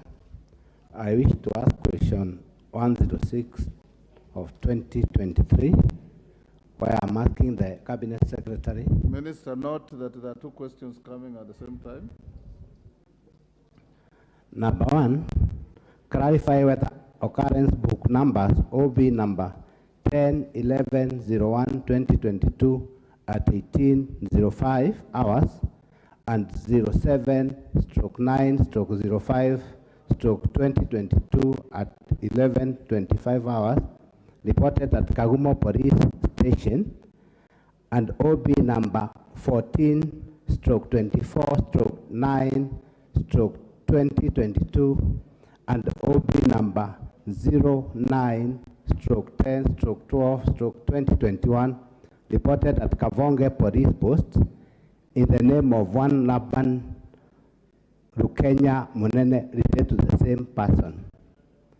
Number 2, explain under what circumstances did the above mentioned person with all the 4 entries in the occurrence book has only been arrested once and failed to attend court for case number 3356/22 despite having a warrant of arrest in his name. Number 3, state the reason as to why the said person was released from Kagumo Police Station in September 2022 despite having serious pending cases against him. Mr. Speaker, I also want to ask question 107, 2023, where I am asking the Cabinet Secretary to explain the measures the Ministry has instituted to address the emergence of criminal gangs and groups with terror rings on affiliated to terror groups in the country, including actions being taken against those that are facilitating with links or sponsoring such groups. Number 2, describe the strategies the ministry has put in place to deal with the emergence of criminal gangs in major towns of Nakuru, Nairobi, Mombasa, and other towns, in particular criminal gangs known as Wechame militia group that is terrorizing residents in Kagumo town in Kirinyaga Central. Number 3, explain the security measure that the minister has put in place to address rampant insecurity incidences in Kerugoya town, especially along Meringaere Road and Kemore area. I submit. Minister, I think those are related questions from the same area, and we can be done in 20 minutes on this. Thank you, Honorable Speaker. Honorable Speaker, the question raised by the member for Kerugoya Central regarding the suspect Laban Rukenya Munene I would like to respond as follows. That yes, the four entries to the OB at Kagumo Police Post and Kabonde Police Post relate to one person, namely Laban Rukenya Munene. This is a suspect of crime who is awaiting prosecution before the Baricho law courts and is accused of stealing on various dates. He stole from a victim called Mary Karua Nagashoki, twice actually. On a third occasion, the same Rukenya, the same Munene stole from Mr. John Rukenya, and on another occasion he stole from Miss Jemima Wangeshi. The suspect was arrested on 3rd of April 2022 and arraigned before the Baricho Law Court under criminal case number 356 of 2022. However, the suspect was released by court on bail. The suspect subsequently jumped bail and is on the run. And the government and the prosecution and security agencies have no control over who the court gives bail or not.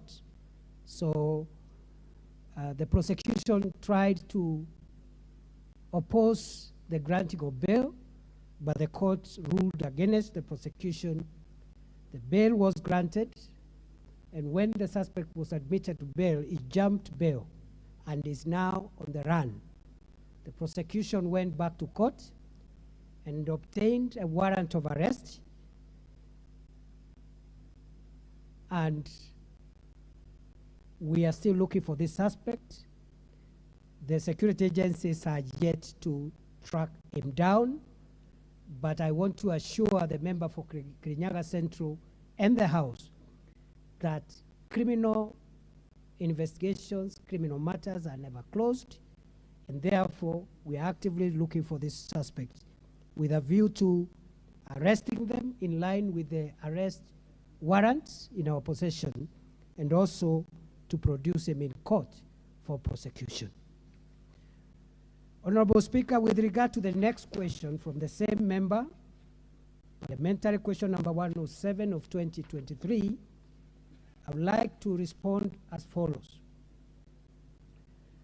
That sometimes at the middle of last year, there was an increasing incidents. There were increasing incidents of urban crime.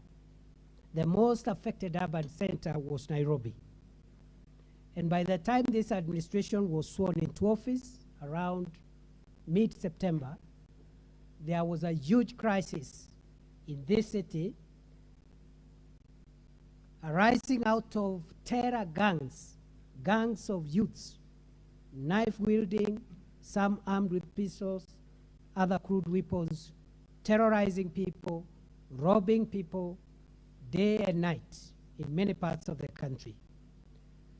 We have been able to contain that problem in Nairobi drastically by change of command, but also by change of strategy and deployment, by using special units within the National Police Service.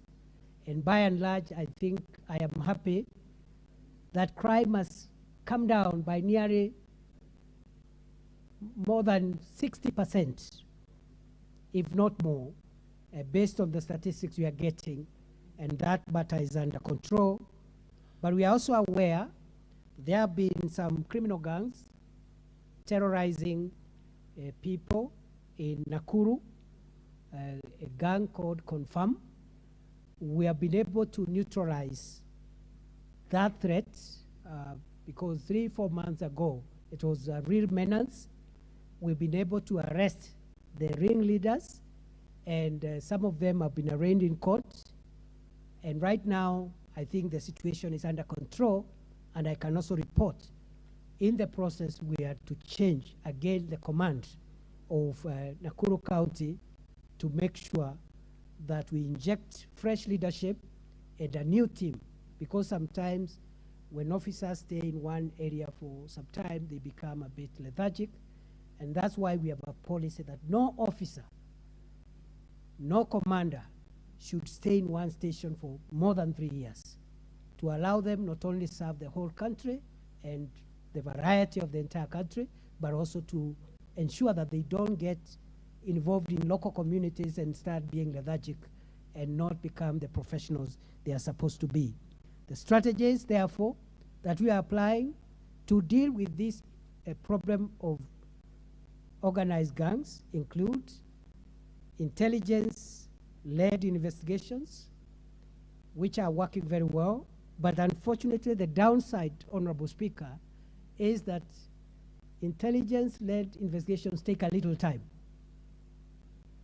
But whenever we zero in on a suspect, we have enough evidence, enough intelligence, enough evidence that can be able to help us deal with the core of that issue. In fact, this is the approach we are using in the area issue of banditry.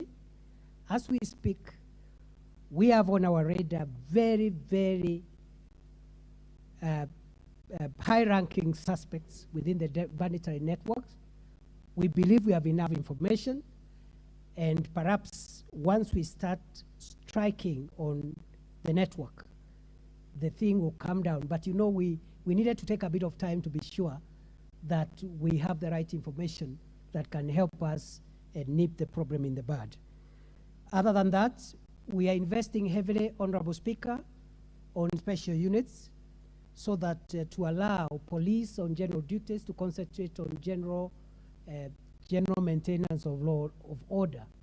But where you have organized crime, organized gangs, banditry, terrorism, trafficking in drugs, and other sophisticated crimes, we are using formed units, including the Rapid Deployment Unit, including ASTU for livestock, the Anti-Stock Theft Unit, including SOG, the Special Operation Group, which has done a great job in neutralizing some of the most complicated security threats, especially in the counter-terrorism effort, and also including SWAT, which is the Special Weapons team that deal with urban close-range crime prevention and crime combating.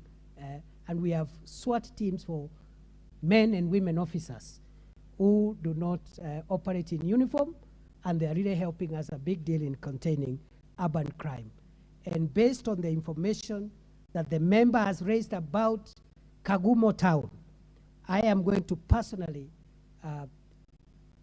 discuss with our police command in Kagumo so that we put in place a program to make sure that, as we have done in Nairobi, as we have done increasingly in Nakuru, we also exterminate that criminal gang before it takes over Kagumo town, because this country must be a country where citizens are free and they are not living under the terror of criminals. I thank you, Honorable Speaker.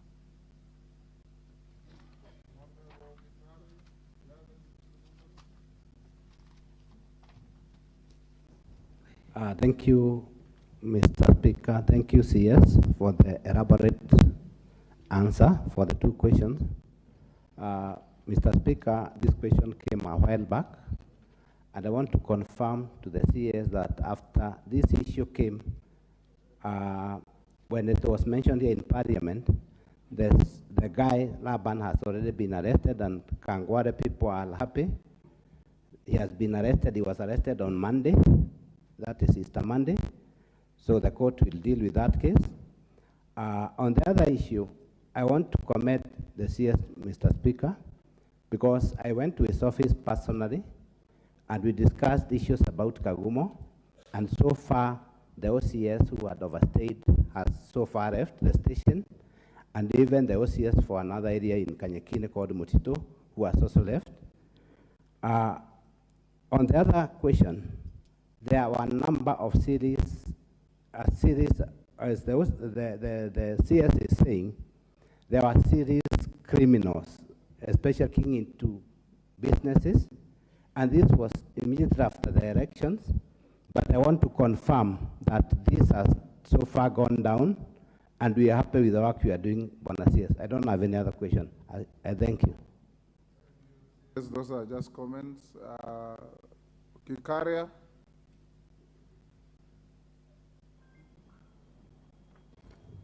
Thank you, Honorable Speaker, and I want to thank Waziri for the information that he has given, and I want to confirm. It is true, the activities of the confirmed gang has been brought down by not even 60%, almost to 70%. Honorable Speaker, I can confirm we don't have even a single death in the last 1.5 months. But my question that I want to ask Waziri on this confirmed gang, Honorable Speaker, is that maybe, I don't know if he has a record of the number of deaths caused by these knife-wielding gangs, because they carry a knife always, and they strike using the knife, including 2 of our very good rugby players who lost their lives around 3 months ago. So maybe if he has a number of the deaths which have been caused by this criminal gang. Secondly, phones are involved, because whenever they strike, they get your phone. And the people who are attacked normally report to the police station for police to be able to follow up on these phones. Then, and that would be a better way of following a phone that has been stolen, and you can be able to reach to the people who committed that crime. And maybe the reports which have been done, how many phones have been recovered in the process, so that they can be able to arrest the people. Even if you bought a phone, then you must have bought it from somebody, then you give that information. Lastly. Thank you, that's enough. Okay, give him the mic. One supplementary, Kikari. Yes, the very last one. Honorable Speaker, is about police officers. The station where operations of confirm is normally on the southern part, where we have a police station called Bondeni. And that police station, Honorable Speaker, is notorious about the police officers who collude with these criminal gangs to be able, I've heard they just change the command, but they leave the actual policemen who have become, so what action other than the command at the station? Because the police officer who has come now, the OCS, is doing a tremendous work with this gang. And the very last one is, if I have information, Now I'll give the floor to Honorable Mawade. Honorable Kikari, you have had 3 bites. Thank you, Mr. Speaker. First, I want to thank the CS for having appeared here today, so that we can be able to exchange with him, or rather answer our questions. First of all, I want to ask the Bwana CS, are you aware that on Thursday, March the 30th, a 17-year-old high school student by the name Master Ezekiel Macau of Double Vision Secondary School was shot at Pipeline Estate, a resident of Pipeline Estate. On the same day, also, a 16-year-old boy by the name Master Stephen Mwau Muthusi was hit with a tear gas canister on the head, admitted at Kenyatta National Hospital, and succumbed to the injuries and taken to the city mortuary. Burial permit number 041 at the city mortuary. And what are we doing about the officers that shot these 2 young individuals? Thank you, Mr. Speaker. Women Rep is Siolo. On matters in security. First of all, I would like to thank him for specific places where we've been having a challenge with insecurity. along the border, that is Garissa, Wajir, and Samburu area, where it's becoming a security hotspot. We may be enjoying a relative peace at the moment because of the most expected scenario will be, there will be hate.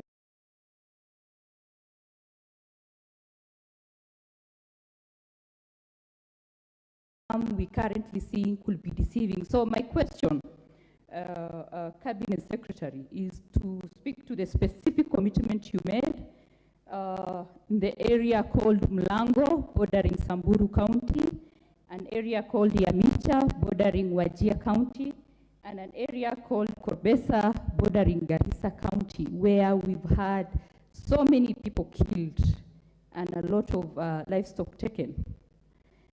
You promised you will put up a formed unit there. It could be a buffer zone where you ensure that such kind level of killings will not happen in future. Where are we with that? Secondly, on the issue of KPR.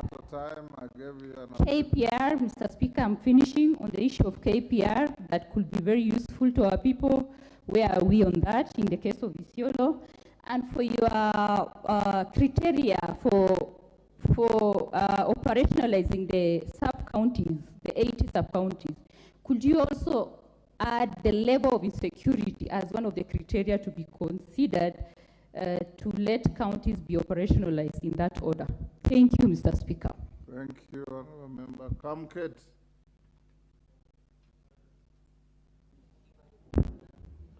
Mr. Speaker, thank you. Mr. Speaker, I believe, Mr. Speaker, that the appearance of the CS today in Parliament should be the beginning of our return constitutionally to the old system where cabinet secretaries are members of Parliament.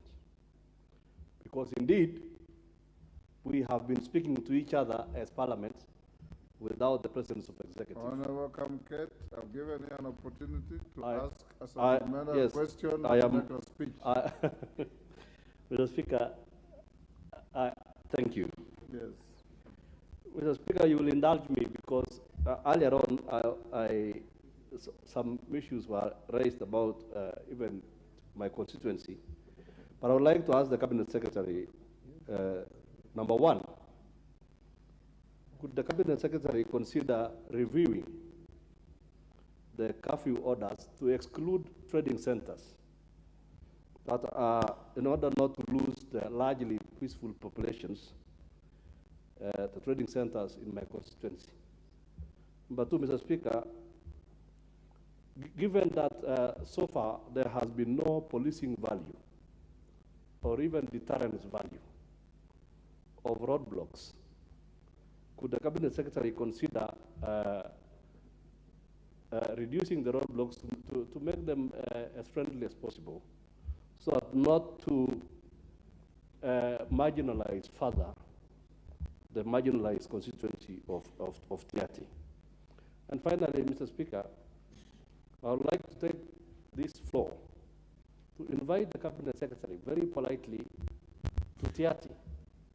I have seen him looking at Tiati from binoculars in some instances. I would like to invite him and take a visit, and perhaps he will come back with a better view of that marginalized constituency. There are, finally, sorry, Speaker, there are some gazetted administrative units, and there are others which we have proposed in order to bring government as closer to the people as possible. And could he make a commitment on the floor on whether that is going to be done in the shortest time possible, including the Tiati Central Sub-County? Thank you, Honorable Speaker. Saidi Poster.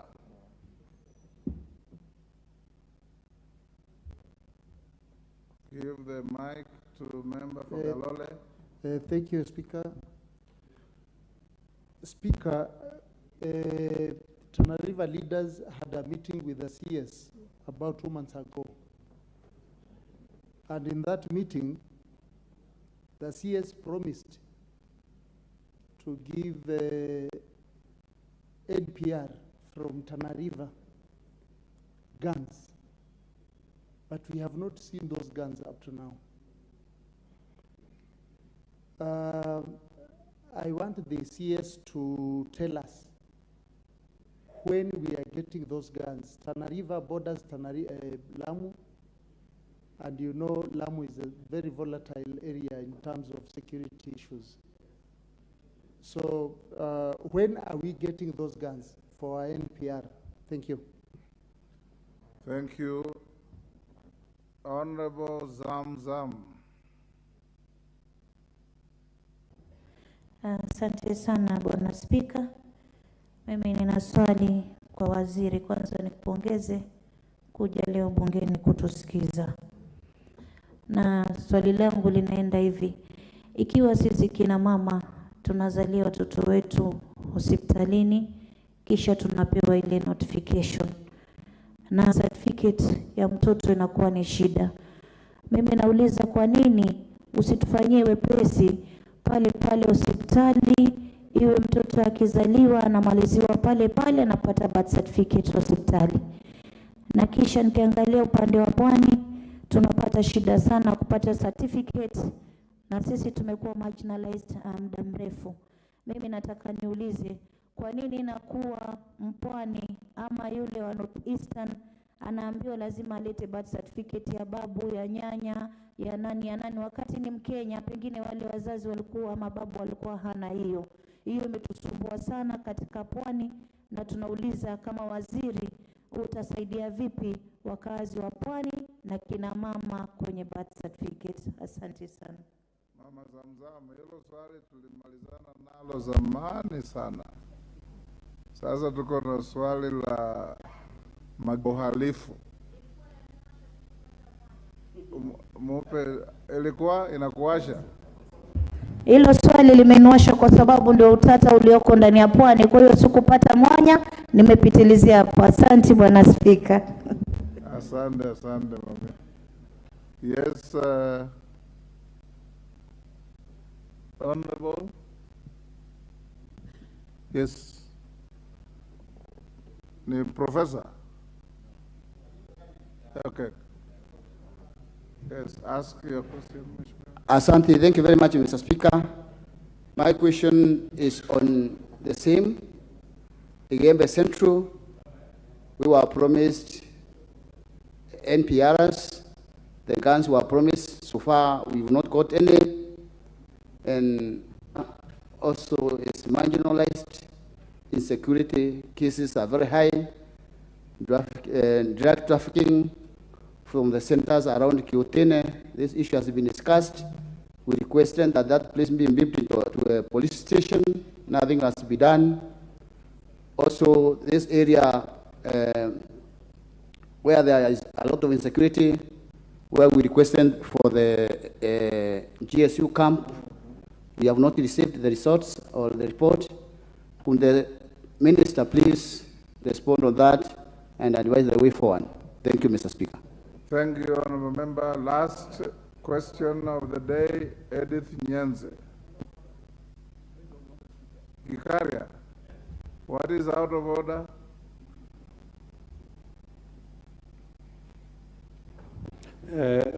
Thank you, Honorable Speaker. This comes out of what the immediate Speaker, Mheshimiwa, has just indicated. Honorable Speaker, it's about the implementation of Waziri coming here, the commitments which are done. I had intended to ask towards the end, but that is yours, so that you can give us direction, Honorable Speaker, is that the Committee on Implementation is the one that takes up these matters once a commitment has been done. And I don't know whether we have any members of the Committee on Implementation, for them to be able to be picking up what the minister is committing to do, like what he has just said, that it was untenable.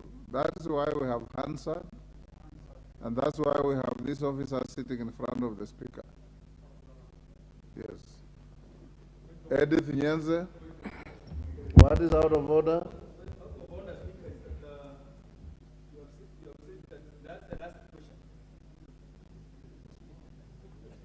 The chair cannot be out of order. Take your seat. Take your seat, honorable member. Edwin Nyanze.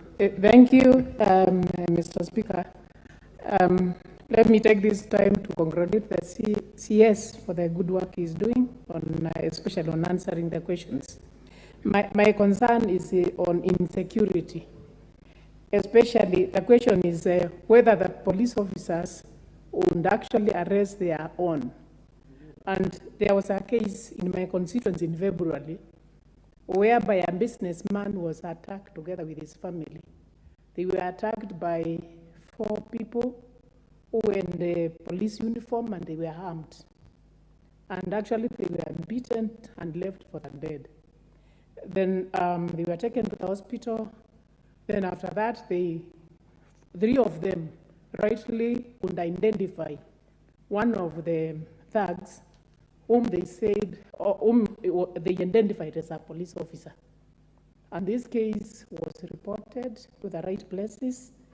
They were promised that the 4 thugs would be paraded so that they can identify the people, but this has not been done. It has actually been reported several times. I know there is a poor, but still no one is taking any action. So my question is, what should be done? And do really police officers are arrested by their own? Minister indulged me to give 2 more. Lillian Kogo and the honorable member who was solicited by. I thank you so much, Honorable Speaker, and I appreciate the Honorable CS and his team for coming to the floor of the House. Mine concerns administrative units in Rangwe constituency. Papa, as it were, there are very, very big administrative units that I want to bring to the attention of the Honorable CS. We have big locations that need to be subdivided.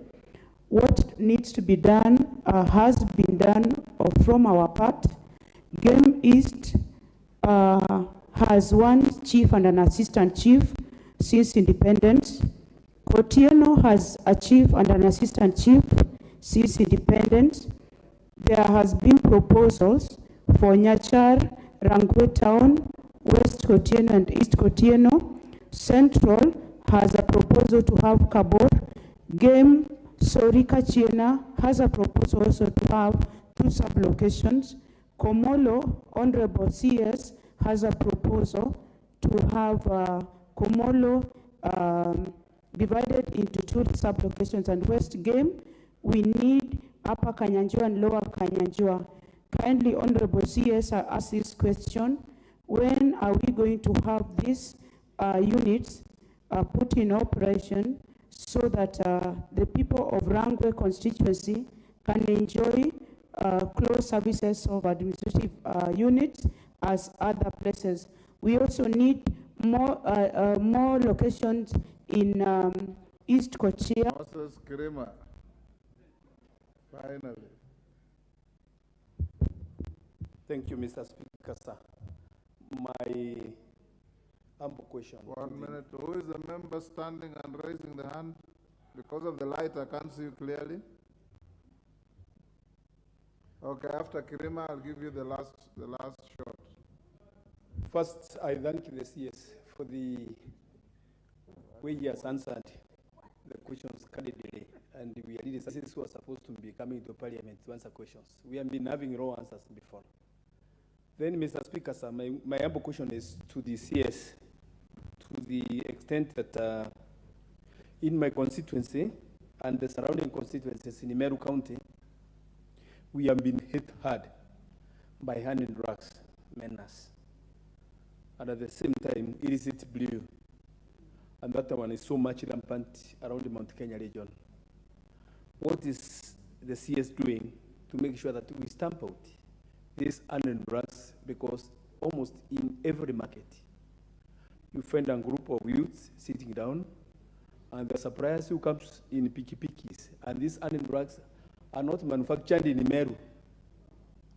They come all the way from Nairobi and some other areas. How do we do, or what is the ministry doing to make sure that we stop this transportation for them to be reaching the young men in our areas? They are becoming zombies. Thank you. Minister, I have two requests which I have acceded to. Honorable Oyula from Butla, ask one question in 1 minute. Then I'll close with the Honorable Dr. Mwiti. And Honorable Mwiti, you don't have to stand to be given the opportunity, just sit. We must bring this to then closure. Thank you, Honorable Speaker. Then Mama Kwale. Yes. Go on, Oyula, one question. Yeah, thank you, Honorable Speaker. I want to ask one question regarding insecurity emerging in Butula constituency. This is come about by the so-called gold diggers. We have an area in the constituency which has been invaded by gold diggers, and they come from all over the country. During the day, they are busy in their gold digging. In the evenings, at night, they attack the residents. And this is now becoming very serious. Can something be done to investigate this case and even stop that exercise of gold digging? Because if left now, it will go beyond control. Thank you. Thank you. Mwiti, Dr. Mwiti.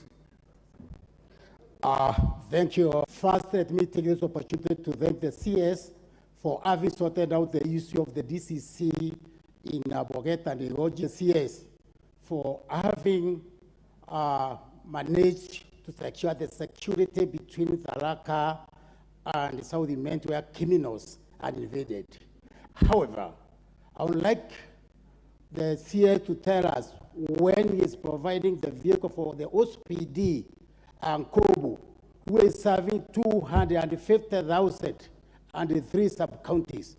We are desperately in need of transport and also to manage the security. Thank you, Speaker. Mama Kwale. Huyo ndio wa mwisho kabisa. Mimi ndio wa mwisho. Huyo ndio wa mwisho kabisa. Basi nishukuru Mheshimiwa Spika. Nimshukuru Mheshimiwa Spika kwa kuweza kunipatia nafasi hii.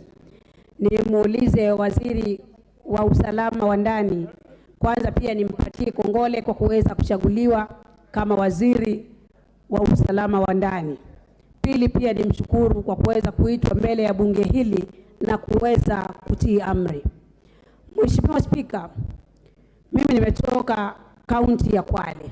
Mimi ndio mama Kwale. Namuuliza Mheshimiwa waziri, pale Kwale mimi nina shida ambayo imeibuka. Shida ya vijana wanajiita vijana wa vipanga. Vijana wadogo sana, vijana wa miaka 13 mpaka miaka 17, 16 hapo. Vijana wanauana wenyewe kwa wenyewe. Vijana wanatumia madawa ya kulevya ambayo yana msisimko fulani ndani ya mwili, inamtuma kijana kwenda kumuua mwenzake. Wanaweza kuwa wamekaa mahali pamoja wakinywa kahawa na wakageukiana wakakatana mapanga. Nina idadi ya vijana ambao wameuana kutoka mtaa mmoja hadi mwingine. Mheshimiwa Spika, kuna sehemu inaitwa mahali nilizaliwa, Ngombeni Ward. Ina vijiji takriban vijiji 27. Lakini kijana hawezi kutoka kwa kijiji kimoja kwenda kwa kijiji kingine, aidha kwa kutembea au kijana wa bodaboda kutoka kijiji kimoja kwenda kijiji kingine, kwa hofu ya mauaji ya wenyewe kwa wenyewe. Na polisi wetu wameshindwa kudhibiti hali ile. Mheshimiwa Spika, swali ni lipi? Sasa mimi nauliza, wizara ina mipango gani, Mheshimiwa Spika, ya kuzuia uhalifu huu? Asante sana Mheshimiwa Spika. Thank you. Asante sana Mama Jen Kihara. You have twisted the chair into giving you the last chance. If it's about Nakuru criminal gangs, Gikaria has very efficiently asked questions. Yes. Yes, I know. Thank you very much, Mr. Speaker. I sat there on intervention. I thought you just wanted to hear about bandits. We don't have bandits in Naivasha. Mr. Speaker, I wish to ask the minister whether he knows that there is a notorious Kenya Coast Guards who guard our inland Lake Naivasha, who have been killing our youth right, left, and center and drowning them. Because when they go to look for their livelihood, Mr. Speaker, I want to ask the minister whether he can consider withdrawing the Kenya Coast Guards from Lake Naivasha and leave it to the fisheries department to guard their fish. Otherwise, these people have killed so many youth, they have drowned them, they are notorious, and I am not sure that is why we have Kenya Coast Guards, because this is an inland lake. They can be used elsewhere in the international boundaries. Thank you, Mr. Speaker. Minister, those are many, but they are short questions. You can give snippets. Thank you, Honorable Speaker, and thank you, members, for the interest and for raising all these matters about your constituencies. Honorable Speaker, the information that was supplied by the member for Kirinyaga Central was about the arrest on Monday. I think our response was filed, I think, 2 days earlier. It was filed yesterday. It was prepared on Monday. That's why that had not been captured. You should bask in the compliment and move And on. therefore, I wanted to thank the Honorable Kitari for that information. The member for Nakuru West asked about statistics. We can provide them, but not right now. Perhaps that's something we can follow up in the office or even through the parliamentary channels. But I also want to confirm to the same member that about 3 weeks ago, we arrested one of the top suspects of this gang. And in his possession were found nearly 600 phones. The excuse he gave is that this is a dealer in second-hand phones. He could not provide the evidence. We have charged him. But right now, all those phones are with the DCI. The Crime Research Intelligence Bureau is analyzing those phones.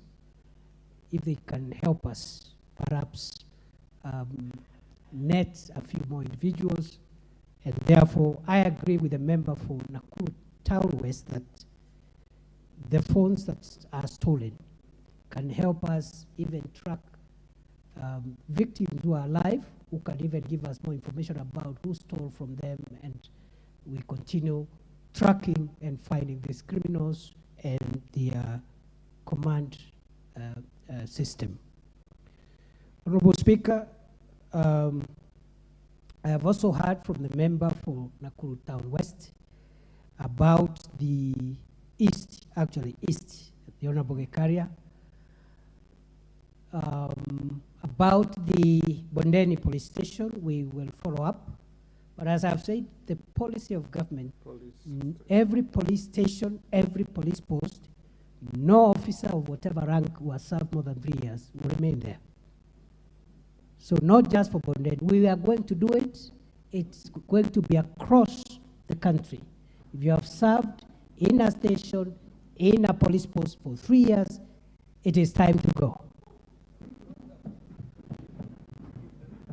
Honorable Speaker, with regard to the question raised by the member for Embakasi South, with regard to 2 deaths, I will need to establish where the investigations are on those 2 matters. But as I said earlier, if these deaths are related to the protests, it will be unlikely that police officers have been used to engage with live ammunition, because the policy of this administration is that they can use other methods of crowd control but not live bullets. So we will have to find out where investigations are on this matter and perhaps reports. And the member is free to visit us in our office. My colleagues are here, the PSs and other senior officers will support you. And we have told our police officers that any officer who uses their firearms to enforce law and order and to defend themselves from being hurt by criminals, dangerous criminals, in the manner in which the Constitution and the law allows. We don't want our officers to be fodder for criminals. The same pain I feel when a citizen in the uniform of our country, So we will defend any officer who prevents a criminal from killing them or killing innocent people. But at the same time, we have told our police officers, all of them, all the ranks, any police officer who misuses firearms outside the law to kill, that officer will be on their own. In fact, government will be the one pursuing justice on behalf of those victims. So that is the policy position on the use of lethal force, especially by police officers. Honorable Speaker, there was also the issue raised by the member for Isiolo. I've been to Isiolo 3-4 times, and as I said, Honorable Speaker, we are trying our best to make sure that we address security challenges on the ground where they happen. The country is big. We've only been in office for 5 months. I want to assure you, Honorable Speaker, that after a year, I don't think there will be any part of the country, any constituency where the minister and my colleagues in the senior leadership of the ministry will not have come to assist you as leaders and your people to tackle your problems about security. We are on the way. It's only that we cannot be everywhere, and we have only been in office for a very short period of time. In response, therefore, to the question raised by the member for Isiolo County, the Honorable Mumina, we are ready to establish the formed units for Mlango and Yamicha as promised. I have been ready for the last 2 weeks. I contacted some of the leadership, and I was advised because of Ramadan, we do deployment immediately after Eid al-Fitr. So I want to promise concretely that within a month, we'll have formed units in Yamicha and Mlango to make sure that we don't have the incidents we've had there. I also want to commit that also we'll establish the Corpesa police post also within the same period of 1 month. Honorable Speaker, there was also, of course, the issue of NPRs. We've had challenges with because the deployments that we need to do now were not in last year's budget. So we had to stagger the deployments a little bit to allow us factor in budgetary provisions. And therefore, where you have delays in some of the places that have been raised, it is because of budgetary constraints. But every commitment that has been made will be met. We did not make any commitment just for the sake of it. And therefore, I will again expedite and prioritize the commitment for Isiolo I know, Honorable Speaker, I can mention also there is a request from Marsabit, which was raised by Honorable Didaraso about that area around Marsabit town. Again, in the next 2 to 3 weeks, we'll have deployed because of the unique circumstances that the Honorable Member and the leaders from Marsabit raised. Honorable Speaker, there was also the question which was raised by the member for Tiati, the Honorable Kamket, who correctly stated that he saw photographs of the minister looking at Tiati on binoculars. Although he has no evidence, Mr. Speaker, that the minister was looking at Tiati, because he was not there. He just saw a picture and binoculars, but I assumed maybe I was looking at Tiati because, I think he is correct to assume so, because I am yet to visit Tiati. I'll be in Tiati on Tuesday at Chemolingot, and I will visit and stay around for a while. I'll also be visiting Elgeyo Marakwet, Lamu, and Busia, and also I'll also be visiting Tana River and Baringo. It's going to be quite a heavy schedule. By the time we meet here next time, some of these problems will not be there. The Honorable Speaker, therefore, with regard to administrative units, we will prioritize again, as asked by the member for Isiolo and the member for Tiati and a few other members. Insecurity is going to carry some weight in determining which of the pending sub-counties and administrative units should take first preference, even as we roll out to make sure we operationalize all the gazetted administrative units in the next 3 years. So that will be a big factor. That also answers the question raised by the Honorable Member for Rangwe. And we will factor in also regional balance, as I said, so that the first batch will have every region of Kenya represented, the second batch the same, the third batch, and so forth and so on. A very fair criteria which will be available for public information.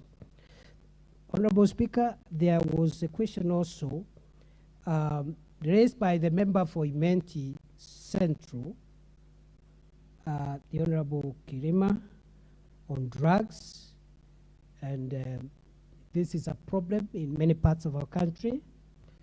Big problem in the larger central Kenya. Government has put in place a stakeholder roadmap generation program to make sure that we get lasting solutions, starting with Nyeri this Friday for about 4 or 5 counties. From there, we'll go to Nakuru, again 4 or 5 counties involving the South Rift, including Bomet, Kericho, Narok, and Nakuru. After that, we'll go to the coast, where this problem also is there. After that, we'll come to eastern part of Mount Kenya, Meru, Embu, Tharaka Nithi, and we'll go on, including, we need to have a conference in Wajir, because there's evidence and intelligence about the transportation of hard drugs and narcotics from neighboring countries through Moyale into Marsabit, and sometimes through Wajir, and then converging somewhere in Isiolo. And therefore, that area also there's a problem of drugs and psychotropic substances. We are going to roll out a program nationwide, and it is going to be more vicious than even the fight against bandits, because the danger to our country's future and the generations to come that these drugs and substances are causing will live with us for a very long time. So we're going to be vicious and make sure we tackle this problem. Honorable Speaker, the other question was raised by, again, member for Tiati on roadblocks and exclusion of certain market centers.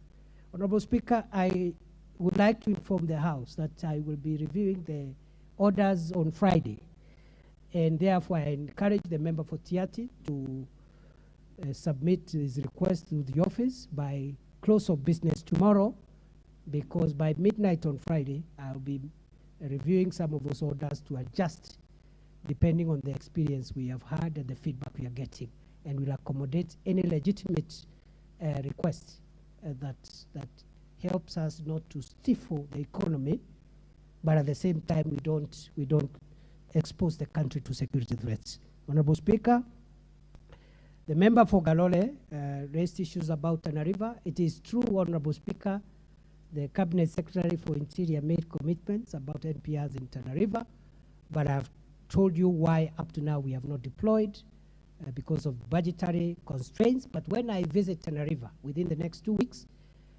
we'll find a way of perhaps giving you a small number, even as we wait for the June budget to be able to give you a full deployment. Honorable Speaker, that's okay, Honorable Speaker. 2 minutes for you. The other one left is from the Honorable Edith Nyenze. She asked whether a police officer can be arrested, and the answer is yes. Where there is evidence, we disarm them and arrest them. And we do that all the time. And therefore, I invite the honorable member to give us a formal complaint or a request on what needs to be done. Honorable Speaker, there were questions raised about vehicles. Member for Imenti South raised an issue about Nkobo OCPD. And I think, again, that's a genuine request among so many others we are having. We'll be able to procure, through leasing, another 200 or so vehicles, which we are going to distribute fairly across the country, and Kobo OCPD will be part of that benefit. And essentially, every OCPD should be able to have a vehicle, and also other police stations on a need basis. Other than that, Honorable Speaker, Touch on the Coast Guards on Lake Naivasha for on the Coast Guard, Honorable Speaker, on the Coast Guard, we have had a command problem because the Coast Guard is not part of the Navy. Coast Guard is a police function. Their work is to enforce the law within Kenya's territorial waters, which means 12 nautical miles off the baseline of the Indian Ocean, and all inland waters, including Lake Naivasha, Lake Rudolph, Lake Turkana, Lake Victoria. But we have had a command issue there because the leadership has been with the military, and because of the disciplinary discrepancies, the head of Coast Guard has not been directly responsible to under the command of the Inspector General. And that has had enforcement issues. It has been resolved. And today, His Excellency, the President has appointed a senior police officer to be the Director General of Coast Guard. That senior police officer will be responsible directly to the Inspector General of Police. Then the other agencies now, including the military, can second other officers, KRA, and other enforcement measures. That has been resolved, and that's why perhaps for Naivasha, we have not been able to enforce because of those command issues. Today, in line with the Section 17 of the Coast Guard Act, that command issue has been resolved. Finally, the issue of the GSU camp in Gembe Central, I think that I can also make that commitment within the 1 month commitments that I have made, because I know we have resolved the issues that were outstanding. Other than that, Honorable Speaker. The small boys killing each other in Kwale, have you touched on that? Yes, I would like, I do not have that information, and I thank the Honorable Member for bringing it to my attention. I request, as we've done in so many other cases, including the cases I've spoken about Isiolo, the cases I've spoken about Marsabit and other parts of our country. Honorable Speaker, the reason we have been able to address these issues, Kenyaga Central and everywhere else, is we've been meeting with the leaders, including members of parliament. And I am done with almost 3/4 of all the counties. There is a small number remaining. I commit to be meeting with the leaders from those counties in the next few weeks. So I encourage the member for Kwale to formally write and say what it is, so that it becomes the genesis of developing a program to resolve that emerging gang inquiry there that can grow into a big problem in future. Other than that, Honorable Thank you, Speaker, Minister. I want to thank you for your courtesy. It has been, I've been outside Parliament for five months now, or more, 6 months, so I'm in the cold. So it's quite warm to be back among old and new colleagues. And I must thank you for your hospitality and kindness. And I want to apologize if I've not been as available as I ought to be. We'll try and improve and work together with you as elected leaders to deliver the vision of a safe Kenya and a country where the leadership responds to the needs of the public. Thank you, Mr. Speaker. Thank you, Minister. You may take your seat there. I have a request from the chair of the committee that oversees your ministry. Honorable Tongoyo, we have exhausted our 3 hours. We have only about 4 minutes left. So I'll give you 2 minutes to say what you want to say. Thank you, Honorable Speaker. I will try to finish what I wanted to say. The 2 minutes allocated. Mine is first to congratulate and commend the Honorable CS and Interior and Government Coordination for being the first to appear before this House to answer to these questions of members. And true, Mr. Speaker, he has really done it well. I'm sure from the majority of the questions asked by members, he has really answered them satisfactorily and clearly well. And this confirmed the wisdom of His Excellency the President to have the standing orders amended to allow the cabinet secretaries to appear in this House to answer members' questions. I'm sure he has really set the bar so high. I'm sure the rest of the cabinet secretaries appearing will really have a little bit of hard time to match up. Mr. Speaker, from the interest generated by members, inform the importance of the matter security in this country. And I want to personally take this opportunity to thank the CS, whom I've worked so closely with since he was appointed.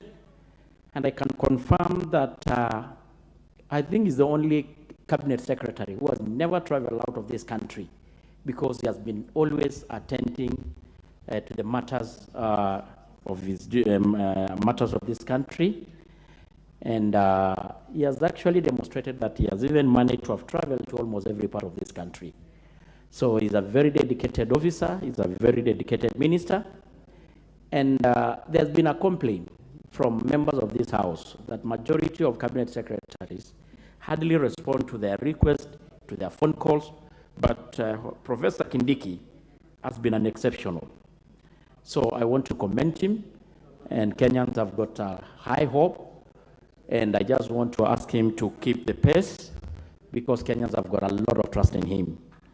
Mr. Speaker, as I near to finish, what has been asked by these members touches their constituencies, and they were talking on behalf of their members they represent. But one thing stood out. We have a very committed, dedicated, more focused cabinet secretary, but resources have been always a problem. I want to challenge these members to help the ministry and the CS in particular to help him able to accomplish matters related to securities in this country by helping wherever you can, either legislative, either resources allocation, more so even using our NGCDF to put up police stations, administrative units, because that will help the ministry with the little resources they have to cater for the most urgent ones. Yes. So, Honorable Speaker, I want to say thank you so much, but just 1 minute. Just add me a minute, Mr. Speaker. Lastly, as I finish, The CS talked about the issue, the very, very emotive issue of security in this country. And I know it has been a challenge, mostly on the North Rift, and members are convinced that the government is taking all it can to address it. Buenos CS, you've talked about the majority of the criminal activity in this country, and it's true, crime is a crime, either perpetrated or done by our police officers, or a criminal gangs, or by bandits. And the misuse of firearm should be taken so seriously. I even personally have a situation whereby the NPR, working as rangers in my own constituency, Mr. Speaker, used the firearm that were given to shoot to the innocent headers that were actually just going about their own businesses. And the matter is under the investigation of IPOWER and the CID, but should it be found necessary, we can able to even escalate to the CS to take action, even if it is actually recalling their firearms. Thank you, Honorable. So thank you so much, Speaker, and pongezi sana waziri. I'm proud of you. Time up. Morugara, what is the issue? Thank going you. to give the majority leader 2 minutes. Thank you very much. Allow me to thank my constituent, the Honorable Professor Kithure Kindiki. Those who may not know, is actually a constituent of Tharaka constituency in Tharaka Nithi County, and congratulate him because he's done a very, very, very good job, a perfect job in terms of answering the questions from the members. And this is exactly what we've been asking for. Now it does look like this is what we are getting. So we are happy, even to the members, for having amended the standing orders, because with this now, I think we are closely interacting with the government the way a legislature is supposed to interact with the government. Very well done, Professor. Thank you very much. Owen Bayer, on behalf of the majority leadership. Thank you very much, Honorable Speaker. Honorable Speaker, first I want to thank you for midwifing this process, that this process came through your hands, and now we are here oversighting government and introducing new levels of accountability. Honorable Speaker, what I would like to commend is that from the majority side, both the majority and minority have a responsibility to oversight government. And I think this was a pure and good display of the same. And I want to say, but also to thank you, Honorable Speaker, for sitting there for 3 hours to midwife this process and ensure that, I think we need to give a thumb to the Speaker. Mr. Speaker, you've done tremendously well. And I also want to thank the Cabinet Secretary for a good job. But note that when we come here, we are members of parliament oversighting government. And I think this is the president's dream, to ensure that we hold cabinet secretaries to account. And also to tell the other cabinet secretaries to come prepared next time so that they can handle. Professor Kindiki has set the bar very high, and the others that will come will need to take it to another level. And also to thank all the other members. Today the quorum was very good, Mr. Speaker, very good. I think this is very good Parliament, and Parliament is moving a notch higher every day. I thank you. Asante sana. Honorable members, that brings to a closure of our question time and innovation under our 2020 Constitution and amended standing orders. To the Minister, Professor Kindiki, you have come well. You have set the bar reasonably high for your colleagues to follow. You can see, Minister, that the docket you hold is actually the nerve center of the peace and security of the country. The number of questions that have been raised by members on the floor, even the supplementaries, indicate very clearly that you have your job cut out. You have to move the length and breadth of the country to ensure that there's adequate policing, proper policing, police adherence to the law, non-violation of any people's rights, but above all, to capacitate the police to do their job in terms of equipment, in terms of mobility, and to remain accountable to the people's representatives that sit in this house. You've done very well. I congratulate you, being the maiden appearance by any cabinet minister. And I hope your colleagues who are watching to see how well you perform, so that when they come, we expect nothing less from them. Thank you very much, and you are released to go back to your office. Next order.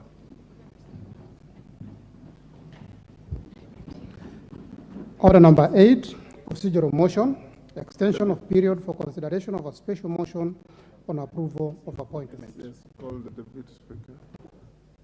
Who is coming, Bandit? Yes, Farah. The chairperson,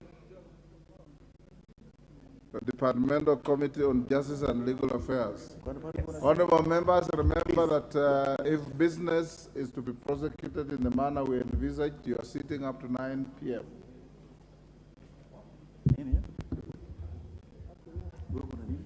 It's a procedural motion. Thank you.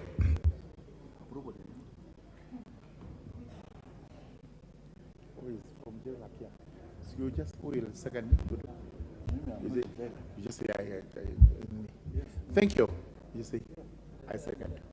Thank you very much, Mr. Speaker. Mr. Speaker, I beg to move that pursuant to the provisions of Section 13 of the Public Appointments Parliamentary Approval Act 2011, relating to the extension of period of consideration of nominees for appointment to a public office, this House resolves to extend the period for consideration of a special motion relating to the approval of a nominee submitted by His Excellency the President for appointment as the chairperson of the Ethics and Anti-Corruption Commission by a period of 14 days from 12 April 2023, which is today. Mr. Speaker, allow me to explain the reasons for this procedural motion. And the reasons are that on Wednesday, the 5th of April 2023, the Committee on Justice and Legal Affairs vetted a nominee to the position of the chairperson, Ethics and Anti-Corruption, by the name Bishop David Oginde. Unfortunately, Easter holiday set in, and the committee was not able to retreat to do a report. Yesterday, there would have been a meeting, but again, there was a parliamentary group meeting on the part of the Kenya Kwanza coalition. Thus, the committee has not been able to do the report and requires 14 days, maximum 14 days. It may do it within a shorter period of time, which will be the better. But a maximum of 14 days for us to do the report and table it to this House. The report must be informative. It must be to the required standards. It must be in consonance with the work done and delivered by the Justice and Legal Affairs Committee. So therefore, I appeal to this House to actually agree to the extension of time for a period of 14 days so that we are able to produce the report and bring it to the House. With those remarks, I beg to move and request the Honorable Member for Baringo North, Honorable McClap, to second.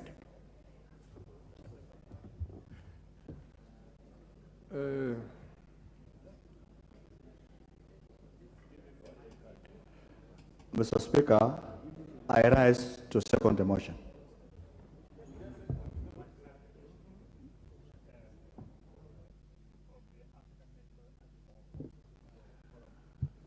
Okay.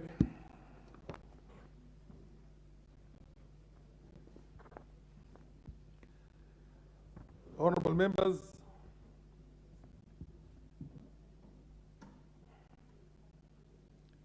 pursuant to the provisions of Section 13 of the Public Appointments Parliamentary Approval Act of 2011, relating to extension of period of consideration of nominees for appointment to a public office, this House resolves.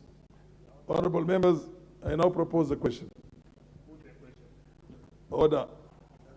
I now propose the question that pursuant to the provisions of Section 13 of the Public Appointments Parliamentary Approval Act of 2011 relating to extension of period of consideration of nominees for appointment to a public office, this House resolves to extend the period for consideration of a special motion relating to the approval of a nominee submitted by His Excellency the President for appointment as the chairperson of the Ethics and Anti-Corruption Commission by a period of 14 days from 12 April 2022.